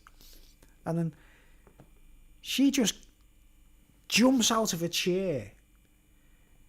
She was showing signs that she was acting up, like she was acting uncomfortable and uneasy, do you know what I mean? Every time he looked in her direction, do you know what I mean? All he'd be, you got to look around, we've all got to talk to each other, we've all got to communicate. And every time he turned his head and looked towards her, like, and he wasn't oogling over her or ogling over her or whatever, she'd sort of make it look like she was being hard done to, it's like, he keeps looking at me, right? But because there was an audience, because there was witnesses there, we were all just sitting there, just like, we knew that the guy wasn't doing anything wrong, right? And she just suddenly jumps out the chair and then walks further up the table and sits down so that she's sitting opposite someone else, right? So her chair's just left empty, you know what I mean? She doesn't say anything, right? And it's obvious, we all know why she's moved, you know what I mean? But it's obvious, right? But everyone just looked at each other like that. Just say, what's her problem, mate? Do you know what I mean? She just so happens to be, she wants to join the army. She obviously thinks she's one of the most gorgeous women on earth, you know what I mean? And she's basically making out that he's looking at her or being like, like suggestive or something, or coming on to her or whatever. He wasn't doing nothing, man, right? She jumps up and then parks a chair further up, like, and he just looks around, he just looks at all of us as if to say, what's her problem, you know what I mean? What's her problem? But this is how stupid the girl is. Like, what I'm saying is, when these girls do things in the supermarkets or whatever it is, when they walk past, like, dressed as schoolies or whatever it is they do, right? they could be military trained, couldn't they? You know what I mean? They could be trained to spot these guys and say, like, he looks Jewish. It sounds terrible, but it does look like the army are teaching people to be fascist, doesn't it? It's like, it looks like they're actually reigniting those seeds to make people think that, that man's horrible, he's doing something wrong, and he's completely innocent. Do you know what I mean? So that girl, man, she gave the game away there. She basically showed that it was kind of institutionalised act, isn't it, really, of pointing these people out and trying to name and shame them when they're innocent. You know what I mean? And the sad thing is, right, you could see he was disappointed. He was, undesirables, exactly. Getting rid of undesirables. They're already showing signs of that, right? Now, as the course went on, you could see he was having difficulty, like, communicating or whatever, and, like, you know, catching up to whatever work. We had to do little quizzes and all those usual things. And when we eventually got released from the place, and we were all going over to Liverpool to go to the actual the agency to start getting put into different jobs, he was there in Liverpool. He'd made his way over to Liverpool, and I walked past and I seen him outside, sitting outside having a packet of crisps or something, sitting down eating a snack.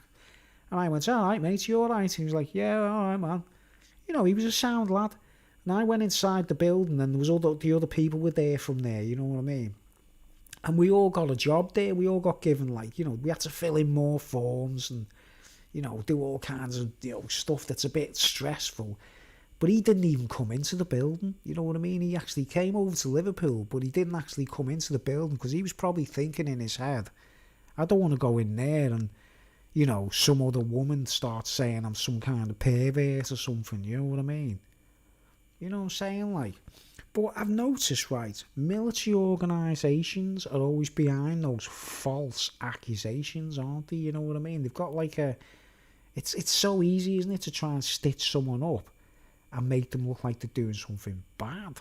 You know what I mean? I mean, I'll give you an example.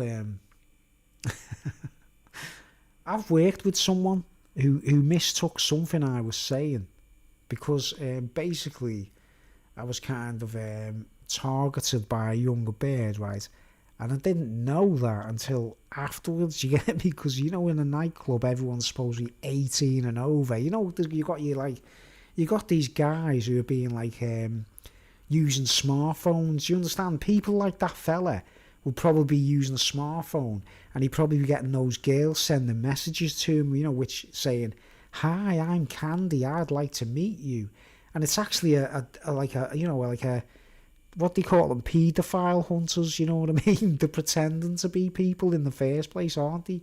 There's a whole load of these people pretending to be like young women or young girls, getting men to answer them, and they're actually provoking them and drawing them into the act of sending text messages to them, and then they get them like excited. They might be autistic, they might be backward, they might be like they haven't got a clue what's going on, and they think this girl is coming on to them, like, you know what I mean? Next thing you know, there's a knock on the door, and there's these like so-called paedophile hunters going, "You sent this text message to this girl, and we told you she was 15 and all that." Like, but the guy who's being like attacked and charged, he's not sending any messages to anyone except these guys pretending to be little girls. There's no crime being committed in the first place, isn't it? And they're like, you know, you go fishing to catch your fish, you put bait on the fucking line, and oh no, I swore. You put bait on the line and you go like that, and then the fish is only going for the bait on the line, and then you catch your fish, you know what I mean? It was police or something. Yeah, exactly. Right. Now, I want to know who's behind all this stuff, you know what I mean? I think that they're trying to, like, you know, we've got a system now where if you go on the train, there's a poster on the train lines there. I went to Liverpool and there's a poster on the train line that said, if you don't wear a mask on these train stations, you will be fined £6,000. I was like, okay, you know what I mean? Like, you get fined. You say you don't wear a mask on the train line, you know what I mean? You don't wear a mask on the train line, you haven't got your mask on your face. What's the crime in not wearing a mask, right? And if you're not going near anyone, you're social distancing, right? But it should be like something like, if you are not wearing a mask, you could be fined like £20 or $20 or something, shouldn't it? Like $6,000 or £6,000 is a lot of money, isn't it, right? Just for not wearing a mask. That's another crime that they've invented. You know, that's another one, like. Or sending a text message to a 47-year-old woman pretending to be a 15-year-old girl. Right. Well, here's my question, right? Legitimately, right. If a man goes to a nightclub, and, you know, a man who doesn't go around grooming young women or nothing like that, you know what I mean? A normal guy who just wants to, like, have a drink and there's loads of fit chicks at the bar or whatever, you know what I mean? If he goes to a nightclub, right, and the nightclub is 18 and over, we're not talking like school playgrounds here, you know what I mean? I'm trying to be facetious and sarcastic in case any secret agents from the FBI or America are watching. They want to know the ins and outs of a cat's arse, do you know what I mean, right? But you go to a nightclub, right? You say, you know, I'm a man, I'm 28 years old, right? I go into a nightclub. Everyone else is supposed to be 18, aren't they? I met a woman who I talked dirty to over text. I didn't talk to her for a month, and her phone now belonged to her young daughter.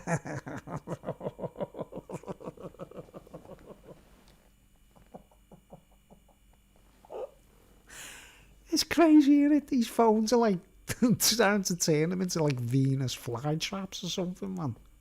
Honey traps, innit? But anyway, here's the scenario. A 28-year-old man goes to a nightclub, bounces at the door. You've got to be 18 and over to get in there, right? There's a load of fit chicks all walking around with pints of beer being served ale, and you know, they've got pints of beer in their hands or bottles of Newcastle Brown or whatever, right? And they're walking around and they're coming onto like one of these fit chicks in a nightclub comes onto a 28-year-old man, and she's supposed to be 18 and over, remember, right? And you go, wow, this girl wants to take me home, like, and she takes you home to her house. You don't groom her, you don't go up to her going, what's your name? Ooh, you look nice, ooh. She's actually come onto the guy. You got to realise what I'm saying. This girl comes onto a man who's 28 years old, right? Who's used to having relationships with women his own age, you know what I mean, right? And this girl comes onto you, right, who's 18, she's drinking beer, she looks like a woman, do you know what I mean? She takes you home to her house, you'd have rampant sex. Basically raped by the girl, not the other way around, not the man, not the 28-year-old going like, whoa, getting stuck in. It's the other way around. The girl is the pervert, right? The girl is...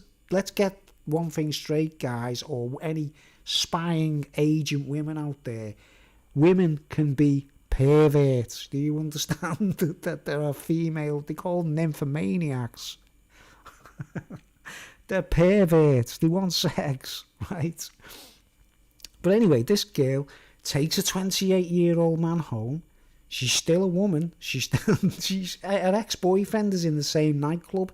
He rides motorbikes and things. He's like a Hell's Angel, right? Her ex-boyfriend or ex-boyfriends, plural. I don't know. You know what I mean? He's a guy who's like the same age as the 28-year-old. So you just think like, whoa, you know. But she seduces the man, right? Has sex with him, whatever, right? Then you meet in the same nightclub a couple of weeks later. It's like, they can record you at their home.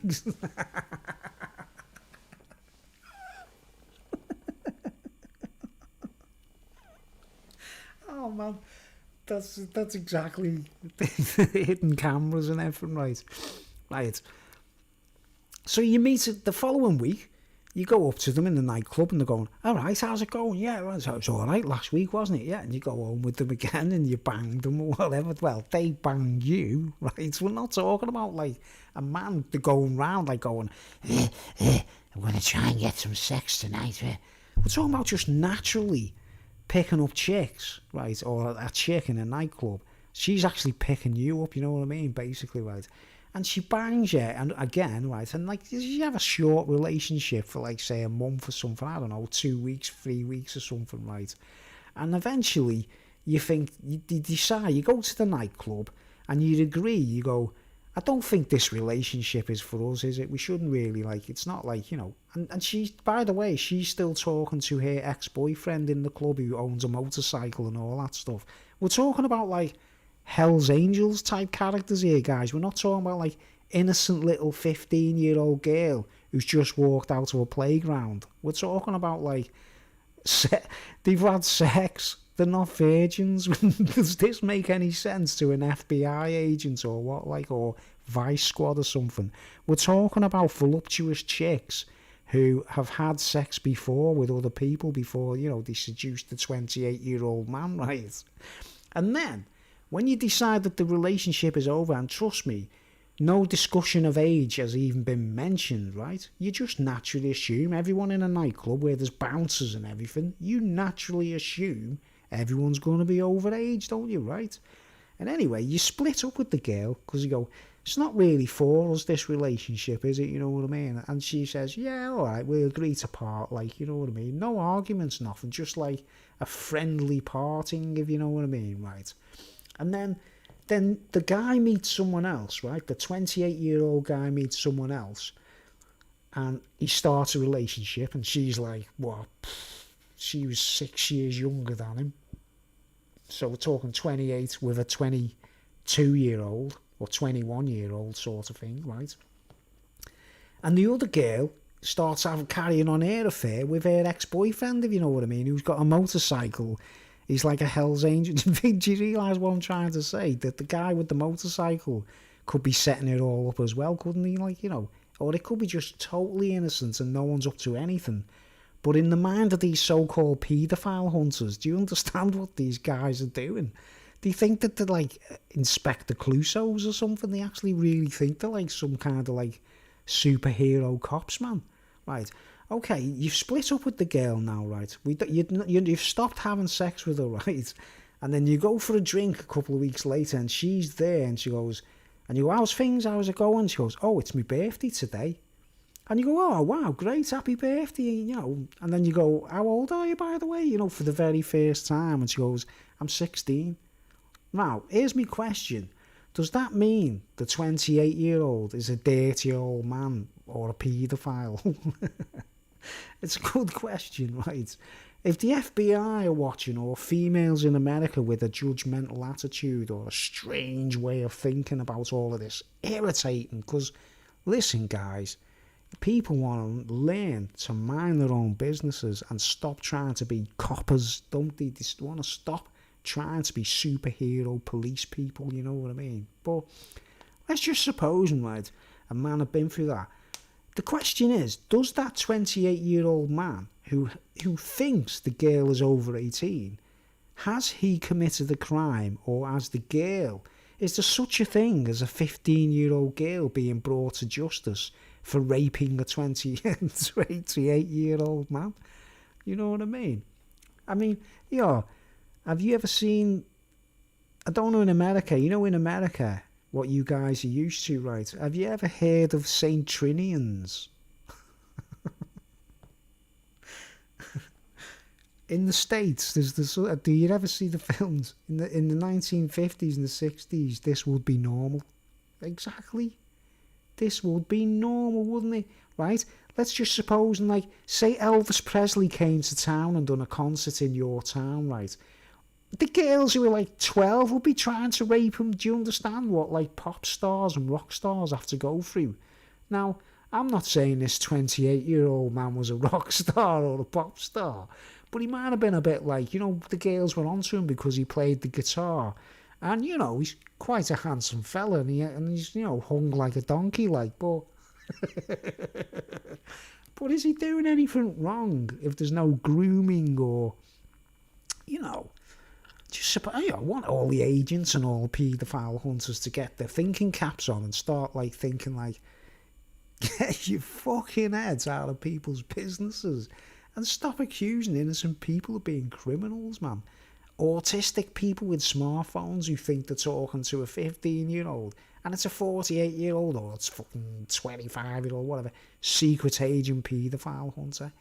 These people are scared on earth, mate. In 5th grade, they separated us for sex education class. When the boys had to come back to the class, the girls laughed and pointed. I went through the hell. This is the way. The boys were forced to leave the room, not the girls. That's mad, isn't it? On my secondary school, it was a boys' school, you know what I mean? We were all like hormonally insane, to say the least. when we had a lesson, it was funny, right? Most of the teachers were dudes, right? And most of the female teachers weren't attractive. Do you know what I mean? So we were okay there, like. But when we had a student teacher came in who was attractive, oh man, we were like the whole class were like dogs on heat. You know what I mean? It was crazy, you know, because your hormones are at the worst, aren't they? When you're like, 15, 16, you know. The teacher told them to do this to us. Yeah, exactly. Right. In our, like I say, in our school, I don't know what it would have been like if I was in secondary school and there were girls that shared the school with us, man. I lost my virginity at 16. You know what I mean?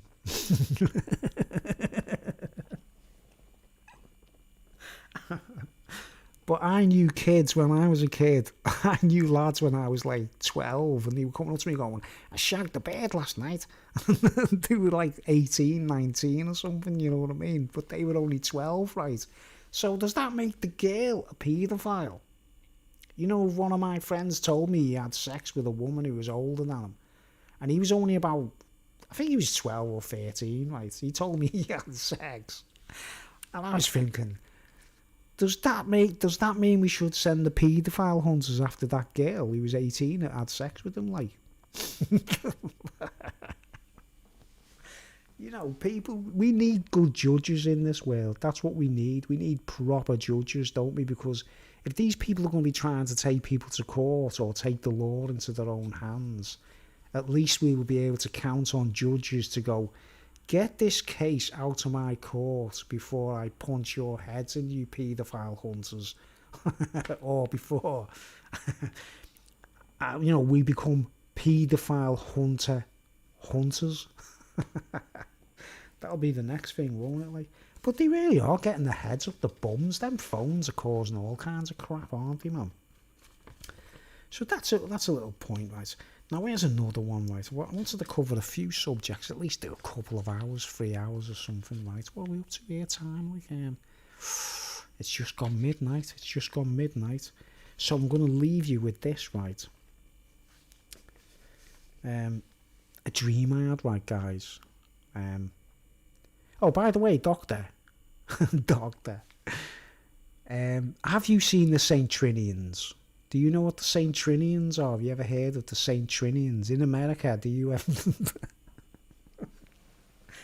St. Trinian School for Girls. Have you ever heard of it? Like, they're quite funny, the movies. They are quite funny, like. They've made remakes. There's like recent ones. I haven't seen them for years. I don't watch them kinds of films. You know what I mean? Like, no, I don't know what that one is. Oh, well, what it is? Yeah, Saint Trinians. They're meant to be comedy movies, right? Trinity Christian Schools. No, this is Saint Trinians, right? Saint Trinians, right?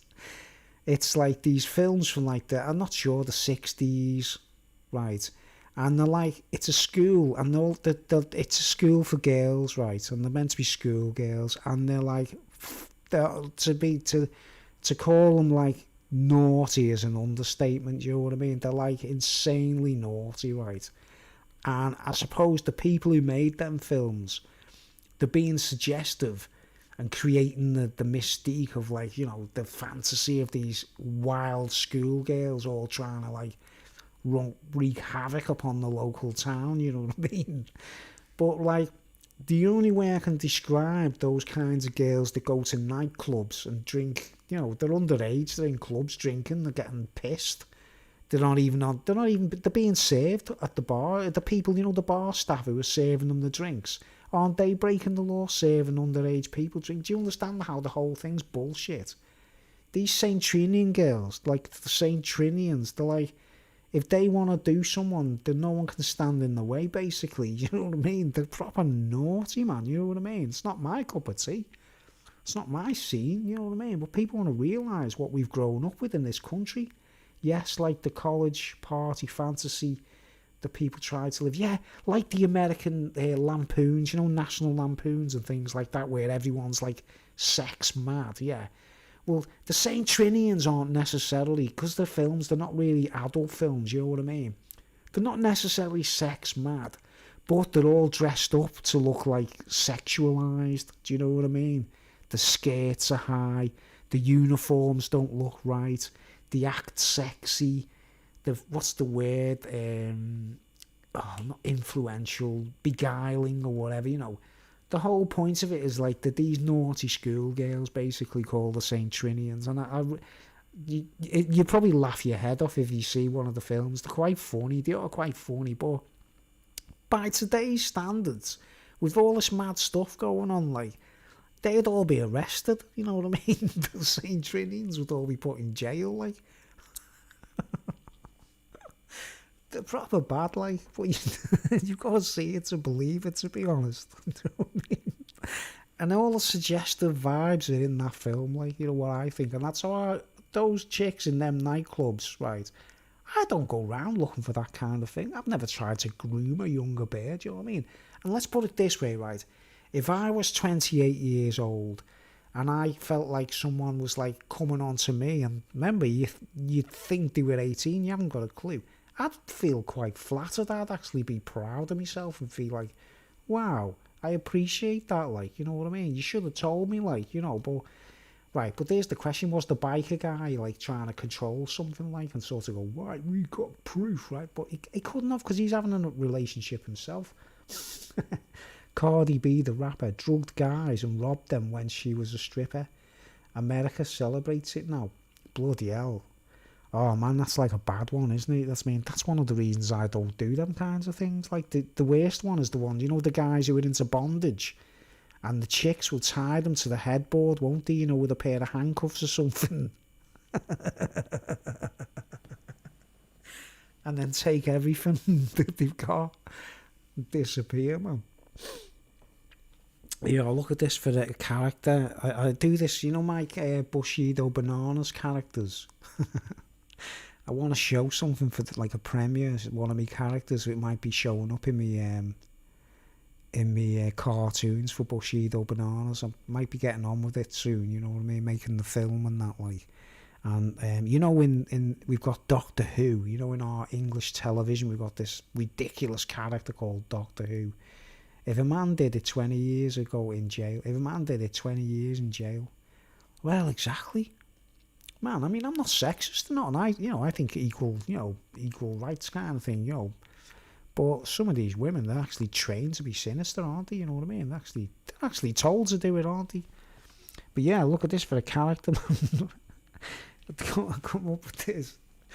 Let's see what it's called Time Lord Nana, or, you know, like Doctor Who, yeah, like, but he's like, you see, he's a banana, right?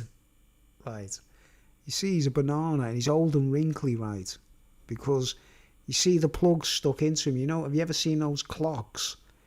You ever seen those digital clocks that you plug in to a vegetable and they wait? Look, see, it's 2009 on his clock, so he's turned it into years, right? And you know those, look, it says Bruce Williams 2009 copyright. You know, when I came up with it, like, not revelation, like, idea for a movie, like, right? But he's like Doctor Who, you know, like a Time Lord. I've nicknamed him Time Lord Nana, right?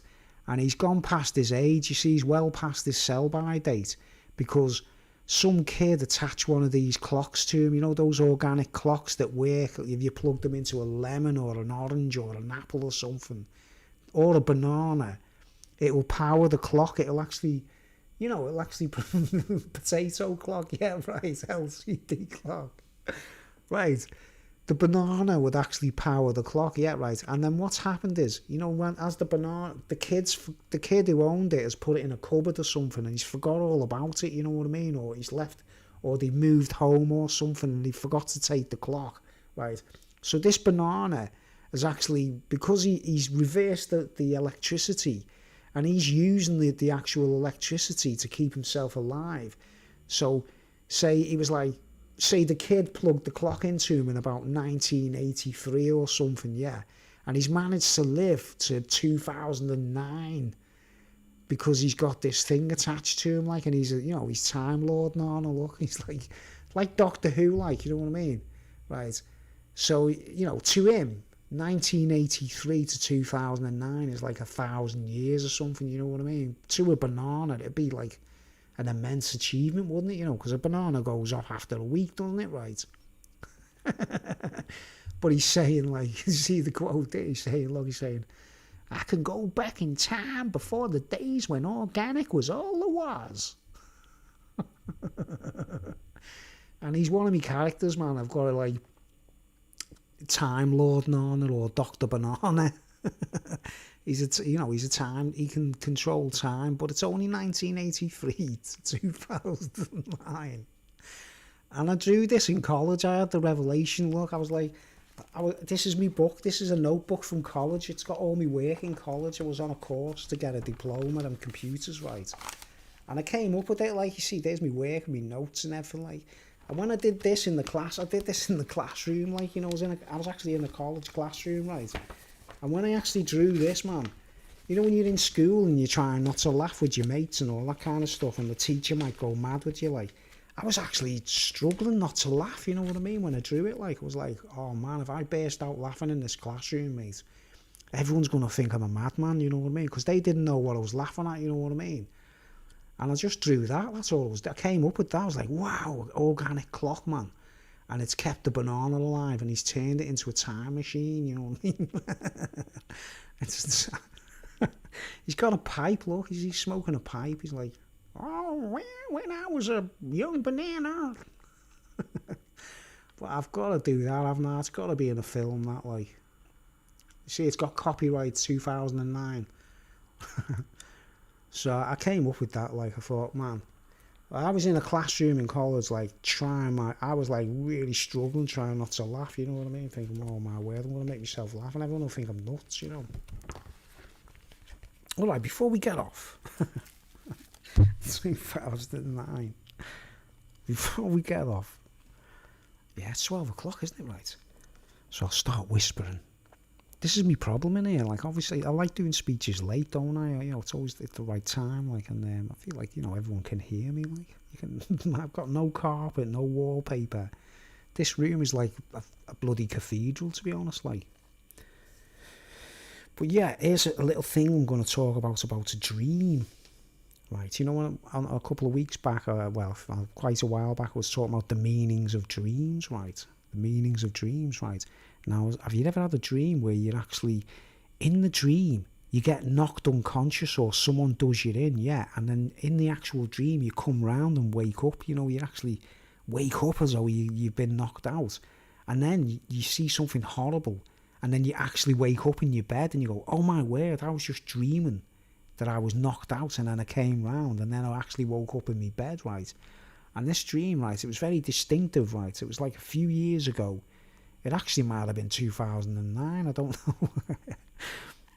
But I dreamt, right, in the Bible when John the Baptist, he got his head cut off because he said, yeah, I saw myself, I've done that loads of times, yeah, I've seen myself dead. I've seen myself dead in a dream. This was like, I actually was knocked out. And then I came around and I was like, I'll go into detail, right?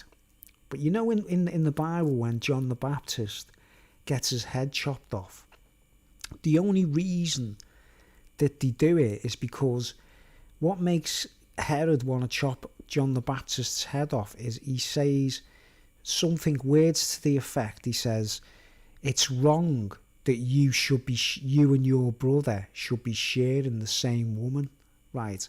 He's basically bollocking King Herod because he knows, John the Baptist knows, that King Herod and his brother, his brother, his blood brother, they both obviously knocking a slice off the same woman.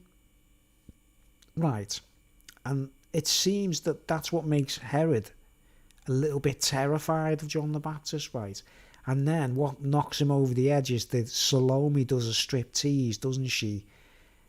And says, he says you can have anything, whatever you ask for. and she says John the Baptist's head, you know what I mean? Right. Now, the reason he doesn't change his mind and say, no, I'm not doing that, like, the reason he allows it is because he's told him, John the Baptist has said to him, you and your brother shouldn't be knocking a slice off the same woman. You know, two brothers sharing a woman is totally wrong, isn't it, right? Now, in this mad dream I had, right, this is the weird thing, right, it was two lads I actually knew in real life who were both brothers, right? Both of them were brothers, right? And one of them had a girlfriend. He was living with a girl, you know. The little head they bought her, the big heads. Well, anyway, in this dream, right, two people I know were sitting there in front of me, right? Two brothers were sitting in front of me, and in the middle of them was the girlfriend of one of them, right? You know, the other brother was just a brother, and he's got his own wife or his own girlfriend, you get me? Like, but in this dream, I'm looking at someone I knew with his brother, right? And his girlfriend's in the middle of both of the brothers, and she's basically naked, doing all, like, rude things to herself, you know what I mean? Like, you know, basically, you know, getting off on herself, basically. Flanked by these two guys, both of them at the same time, as sitting there looking at me, right? And the girl, I won't name names and nothing like that yet, but if they watch this, they'll know who I'm talking about, you get me, like? So, and I want them to hear me, like, because people need to know these things, right? But this is a dream, remember? It was very graphic, very lucid, right? And in the dream, right, just like John the Baptist kind of thing, circumstance, right? I'm not saying, you know, it's just role play, isn't it? It's like synchronicity or coincidence, right? But in the dream, she's doing like rude things to herself right in front of me, flanked by two brothers, right? And it's, you know, designed to shock me or even encourage me to join in, if you know what I mean, right? So I'm looking at this chick who's like basically naked, covered in like massage oil, basically, you know, all covered in oil and everything, right? She looked all shiny. Do you know what I mean? She's doing things to herself with her fingers, shall we say, right? Man, this channel's gonna go. She's doing things to herself, right? And I'm like, I look at both of them. I'm looking at them in complete horror because I've never seen nothing like that before. You know, I'm used to seeing this guy with his girlfriend, just, you know, just having a drink or just having a laugh in the room, you know what I mean? But I'm seeing both of them flanking this girl, doing things to herself, you know. And she starts looking at me and going, he's surprised, isn't he? Oh, look at Bruce, he looks all shocked, doesn't he? He doesn't seem to like it, does he? Right? Do you get me? I think the idea is it's like a trial to see if you go along with it or how you react to it, right? And in the dream I just looked at the three of them and went, this is wrong. You shouldn't be doing this. Do you know what I mean? And at the time, obviously, none of that stuff about John the Baptist and Herod is in my mind, you know what I mean? But, like, it was a very similar scenario, right? So I start dictating or, like, reprimanding these two brothers, saying, you shouldn't be doing this, you know, this is wrong, you know, and she shouldn't be doing this as well, like, you know, this is out of order, like, you know, they didn't care, right? And the two men are laughing sort of thing, going, ha ha ha, you know, like being a bit like sort of weird with me, like I'm not used to it, you see, I'm used to them being friendly and everything, you get me, like all of a sudden I see this in a dream, right?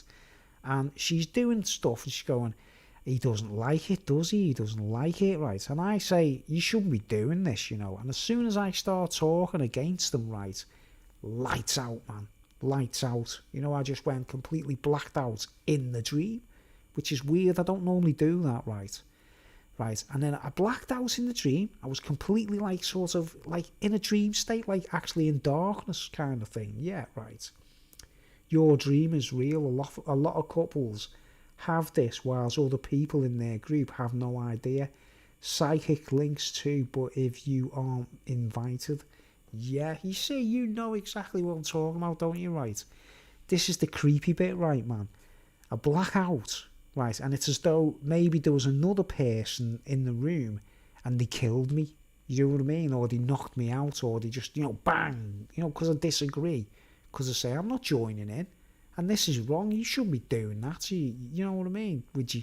You should. I'd exactly like John the Baptist telling Herod, it's wrong that you and your brother share the same woman, right?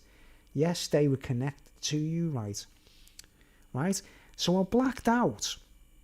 I completely blacked out, right, in the dream, right? And then in the actual dream, I actually woke up, came round, when you actually wake up and you sort of clear your eyes and things, and I was like, whoa, where am I, right? And I was in total darkness, right? I guess I was the only one not banging my friend's wife. Exactly, because if we've got scruples and morals, even if you're desperate for sex, even if you haven't been laid for 10 years, because at the time, do you know what's weird about it? I'd taken a vow of celibacy I'd been celibate for 13 years at the time, do you understand? I hadn't had a relationship for 13 years, and this was going on in my dream, you know what I mean? I'd actually made an effort, I wouldn't say totally celibate, you know what I mean? If you're going to wet dreams and stuff like that, But I didn't have any relationships for 12, 13 years, do you know what I mean? I wasn't bothered. I'd lost complete interest after the last relationship had ended, and I'd had been a bit of pressure and a breakdown and everything. So you don't feel like going around shagging around in that mode, do you? You just don't want to go around shagging around or having orgies and stuff, you know what I mean? But in their stupid Philistine heads, and I think that's the word, isn't it? In their Philistine heads, they think it's a great thing that they're doing and they want you to join in. I woke up from sleep to a woman who had a car accident. It was fake, but somehow it was timed for when I woke up to grab my phone, and the message popped up right there. Wow, weird. It was a link of some type that made me grab for my phone to be put in shock intentionally. Weird. Wow, that's strange, isn't it? The phones have literally become the secret weapon, isn't it? Right. But anyway, when I actually blacked out in this dream, it was as though someone knocked me out, you know what I mean? Either one of the two brothers must have jumped up and, they could have just jumped up and killed me or something, right, in the dream, right? And I blacked out, right? And then unusually I came round in the dream. I thought I was actually waking up for real. It was that real. I was like, wow, where am I? And I looked down at me. I was wearing the clothes I was wearing and everything, all the same clothes I was wearing that night and everything, right? And I was completely, where I was? I was in complete darkness, right? I could just about see, when your eyes are acclimatized, I could just about see enough to know that I was actually in what they call a dung heap. A dung heap, yeah. And I was covered in dung beetles. Oh my word, it was horrible. Do you get me? When I came round, I was like, what's this? And there was all these dung beetles falling off my head. And I had a hoodie on, and in my hood there was dung beetles in my hood, and everyone was like, oh man, what's this? Do you know what I mean? And I was like that, brushing all the dung beetles off myself, you know what I mean? Thinking, what have they done to me? Now think about it, someone murders someone in Egypt or places like that, or Babylon or whatever. They throw them into dung heaps, don't they? And the dung beetles do the rest, don't they? You know what I mean? You just basically become compost. That's what they must have done to me, right? And I came round and I was brushing, oh man, they were huge as well. We're talking huge scarabs, aren't we? Big bloody beetles, I'm brushing them all off myself like that, and they were falling out my hood and everything. And then I was horrified, obviously, but I was thinking, oh man, how am I going to get out of this? What's this all about? You know what I mean? Then I woke up in my bed, you know what I mean? I was like, whoa. And, I sat up in my bed thinking, that was a nightmare, you know what I mean? That was a nightmare. But it makes me think, right, did they kill me there or something, you know what I mean? And dump me in a dung heap and to be devoured by dung beetles, right? I had a similar dream where I actually see myself, Grand Theft Auto when you die and it says wasted. Have you ever played Grand Theft Auto and it says you're on the floor and it says wasted, And the camera just goes up, doesn't it, and leaves your body, doesn't it? Like a sort of like a camera, like a drone, like a drone view leaves the body. And you're looking back at your own body, aren't you? In Grand Theft Auto in the game, like. And the word wasted comes up, doesn't it, right? But I had a similar dream where I saw myself in one of those, those big wheelie bins, the ones you see outside shops and they've got a lid on them, like. Man, I've had... Yes, there is a different reality. They may have been fucking... They were, right? But you know what's funny about it, man?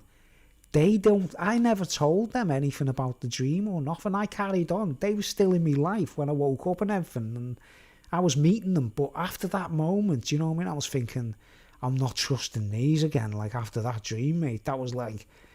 But they didn't know that I knew, if you know what I mean. It was like a different reality.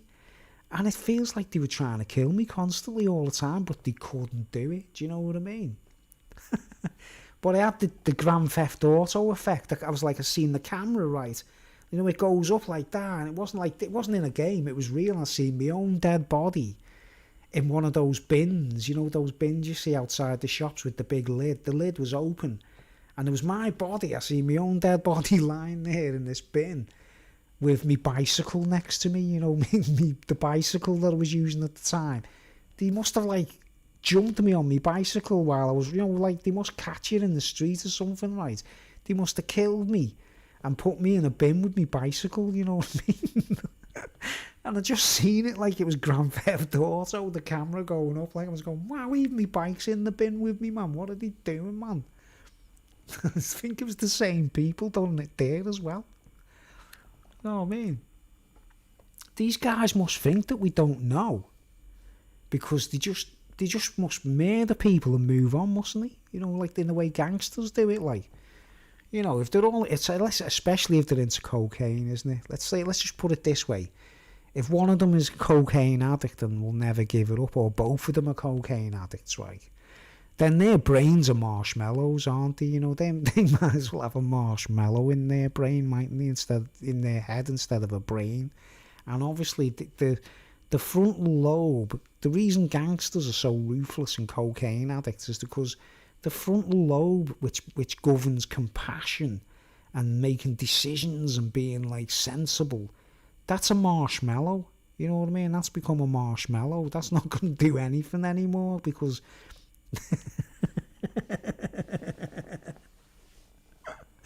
I think that's why. Do you think that's why God calls Satan a murderer?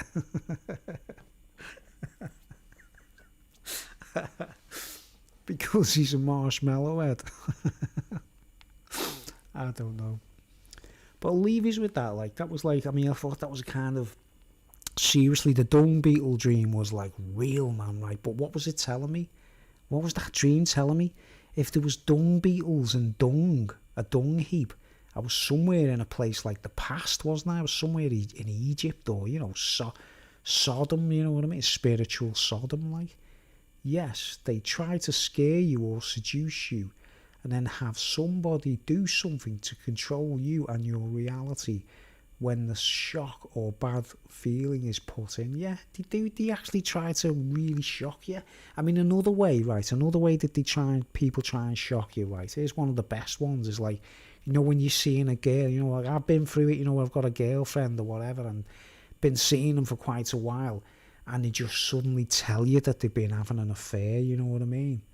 Man, instead of telling you before it happens, or saying, look, I don't think this is working and I think we should find someone else, do you know what I mean? That's the norm, isn't it? I've never been unfaithful to a woman ever, I'm not saying I've been perfect, do you know what I mean? But I've never been unfaithful to a woman. I always finish the relationship and then go and bang another, you know what I mean? Back in the day when I trusted women, I don't trust them anymore. Stomach drops, exactly. It's actually a physical thing, isn't it? They prey on that sensation, don't they, somehow? Oh, man, you've got to brace yourself for the worst, haven't you, in that world, But, yeah, if they're watching, if those brothers are watching now with the marshmallow heads, man, maybe they've got evil twins or something, I don't know, because I've been through that, Have you ever been with a person and you get to know them and they're okay, And then they knock on the door a couple of days later and they're being a bit weird with you, you know what I mean? And then they go away. And then they come back a couple of days later, the person who's okay. And then the other one knocks on the door, but they look exactly the same, yeah, right. And then eventually, the one who's okay says, look, man, I'll tell you the truth, man, I've got an evil twin. You know what I mean? And no one believes me. No one actually believes him that he's got an evil twin. That was the feeling I got when the car accident the woman claimed she had. Yeah, it was timed perfect as I grabbed my phone. Wow. Bloody hell, man. Where's someone's like, you know what we know in all of this? We must be good people, must we, for people to actually target us? I mean, we're not exaggerating, are we, when we say we're targeting individuals? It's not an exaggeration. Yeah, it is like Eyes Wide Shut. Yeah, exactly. It's like them shockers, because we're like innocents, aren't we? We're like, we're not fair. You know what the Bible says, doesn't it? It doesn't say they are as virgins. It doesn't say they are virgins, does it? It says they are as virgins. You know, the men who are actually decent, they are as virgins. Because basically, that's what we're like, innit? Sex lives are very limited, you know what I mean? Unless the St. Trinians arrive, like... Hey, I saw an evil twin yesterday. Oh my word, look, I swear. A woman, and she was totally different yesterday. Oh my word. This guy actually said it to me, you see. He actually sat there in front of me, because we were having a little bit, I was getting a bit weird about it, you know what I mean? He's like, look, man, I've got an evil twin, and no one believes me. Or mentally clean. Man, yeah, she's had her brain wiped. I'm telling you, man, it's getting like crazy, innit? With, you know what's doing me head though? With everyone carrying the phones about, I'm sure they're allowing duplicates, like replica mini worlds to be set up, you know what I mean? It's like someone's trying to make it like a, you know what they call it, you know in Star Trek they have the holodeck. You know what I mean? The holodeck, and it's like a hologram, isn't it? Like a complete hologram. Almost like the twins wanted me to know they might be fucking with me. Wow. They never show up at the same time, do they? Do you understand that? You never see them at the same time together. You just see them one at a time, every time. I've been through it a few times, you know what I mean? I've like had people knocking on my door and I'm telling them to get out and screaming at them all of a sudden, you know, because I'm thinking... You're the evil twin, aren't you? And they're not the evil twin, you know what I mean? It's like, oh, man. I mean, I told you about that film, didn't I? Jeremy Irons. What's it called?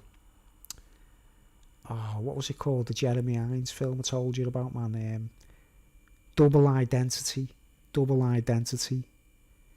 And Jeremy Irons plays a man who's an identical twin.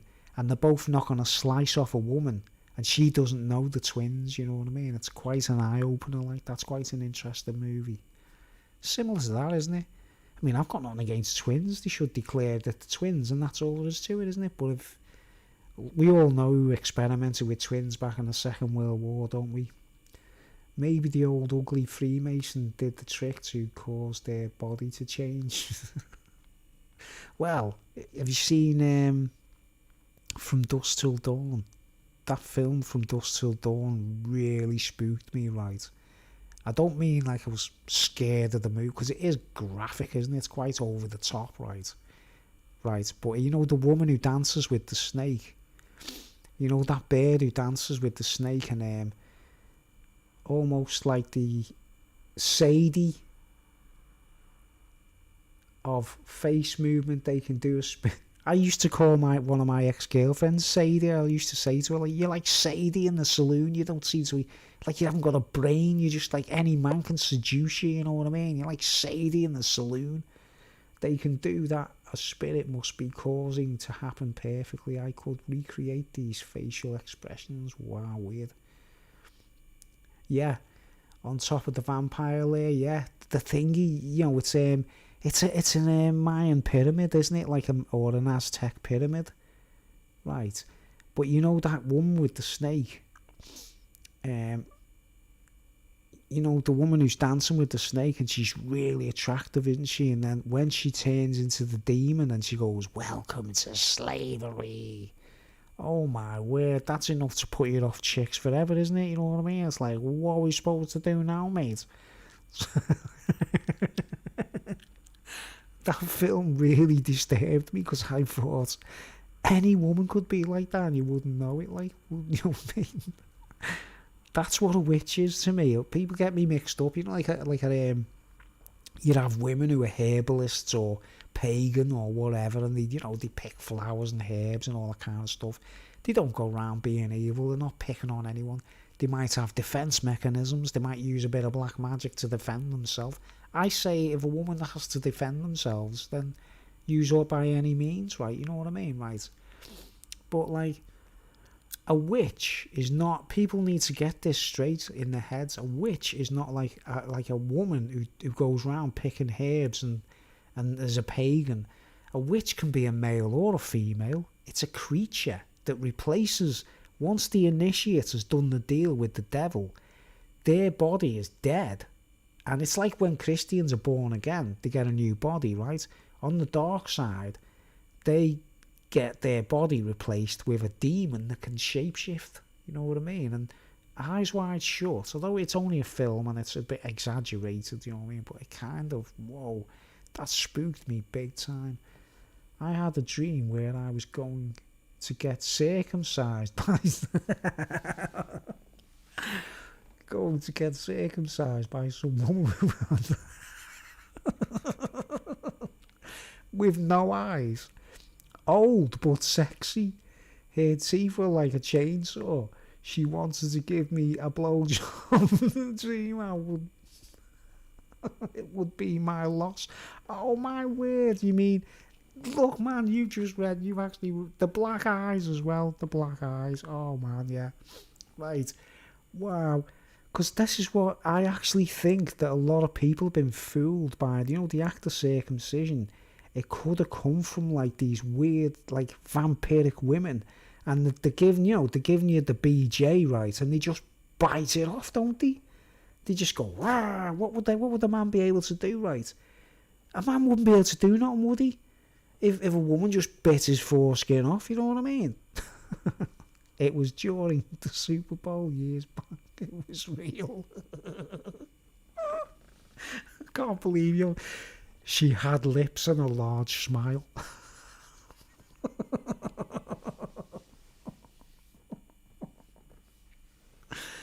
Because there's sadomasochists, isn't there? There's people who we call sadomasochists and they bite each other's skin. Yeah, this is the crazy thing, right?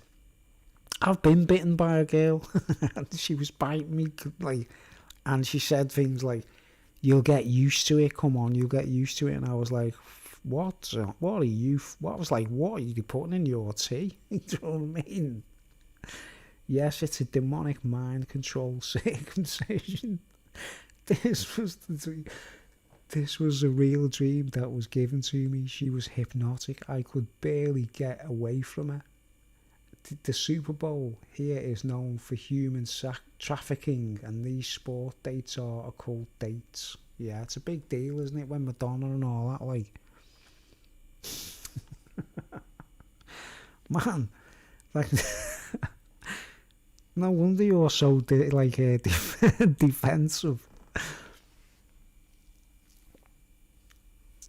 Yeah, Eyes Wide... From Dusk Till Dawn, that actually made me think, oh my word, how many women could be like that and you wouldn't know it, like, but that's what a witch is to me. A witch is not like an innocent, like, a chick who collects, like I say, witches can be male or female. They don't have to be women, they can be male or female, because in that in that Dusk Till Dawn movie there's men as well, isn't it? All of them turn into demons, don't they? They're all vampires basically. Like, I will draw the women in my dream. Yes, it made me kind of celibate. Man, me too. I mean, I nearly lost it. Like, I'll be honest, I was like the eunuch. Let's just put it this way. One night when I was in like wild, not wild, like, I was in the middle of sex, yeah. She nearly, let's put it this way, metaphorically, right? She nearly snapped the horn of the unicorn, let's put it that way, like. And it really spooked me, I thought, hold on. if she was doing that on purpose, right, and if she had just succeeded there, I would have had to go to hospital and have a mangina done, like. It's not funny, but I am lucky. I'm lucky right now to not have a mangina, let's put it that way, like. But isn't it symbolic? Snapping the horn of the unicorn, you know what I mean? The innocent man, the guy who's like a virgin, he's as a virgin, like. These girls are naughty, man. They're really sinister. They know what they're doing, man. And to save my energy and avoid deep slavery. That's what they want, innit? They call us sex slaves, don't they? The church and cults did things to me to mess up my sex drive. Yeah, I've been there. Been through all that, man. Wow. Man, they mess you up. And the other thing here's the other thing they do to you, right? You know, because you start saying things like, I don't want to see another chick ever again. So they send people in to go like, oh, are you becoming gay now? You know what I mean? They get this like, oh, you might be becoming one of us now. Why don't you come out? You might be gay because you don't like women anymore. Do you get me? They start, that's what the whole master plan is like. Them women are in on it, right? They're usually women that hang out with gay people, aren't they? You know what I mean? This is why people don't understand how serious it is. I was like, when I go on about these sex hang-ups, like, they turn sex on and off. Yeah. There's a lot of twisted sisters out there, isn't there? They send on chicks or say gay things to pedo or pedo stuff. This channel, what's going on in these live streams is like revolutionary on YouTube, isn't it really? But I'll probably get about 40 views at the most. I mean, it's obviously adult material we're talking about, like, but we're not doing nothing graphic, is it? Like, but man, dudes should be allowed to talk about this thing and make it realise that, I'm not scared of women or nothing. I haven't got like a phobia or nothing like that, man. But oh my word, the only way they're going to get close to me is they have to say the right words in the right order, or I'm like, I'm done. You know what I mean? It is a scam, isn't it? Now it's getting more. It never used to be. It used to be quite good, didn't it? It's when the original owners sold it, didn't they? Once them guys sold the rights to YouTube, it was Google, wasn't it? And it was all over then, because Google want to take over everything, don't they? Men aren't supposed to see their jailers. Exactly, man. Like, think about it, man. This day and age, right? When we say, I need to know about something, like, what do people do? Just Google it, right? The word Google's in our vocabulary, like, just for like seeking knowledge. It's like I need to know if I can buy a football in Liverpool. Like, oh, just Google it. I need to know if I can hire a bicycle if I go to Wales. Oh, just Google it. I need to know what who was president in like 1918. Just Google it. Everyone's saying Google as like part of the everyday conversation and that. And, Google owns YouTube now. Nuts, man. All right, I'm going to get off now anyway. I think I've done a good one here. It's like, 2 minutes away from 3 hours. Men aren't allowed to see their jailers. Anyway, it's good to see you on board, man. And we've had a deep conversation. And I hope all the women who have ever cheated on me are watching. I hope the 2 brothers that murdered me and left me in a heap of dung beetles, I hope your marshmallows turn into coconut. Yeah, alright, man. I'll see you very soon. And anybody else who's watching, well, there's one other person watching. Thanks for being around, whoever you are, or listening. And I think it's time to go to bed. And I hope we don't let the bed bugs bite. It's like, don't let the dung beetles bite, innit, man? Okay, thanks for watching. I will see you soon, and I will be back with I've got loads written down here. 3 hours has gone already, and I've still got loads written down to talk about.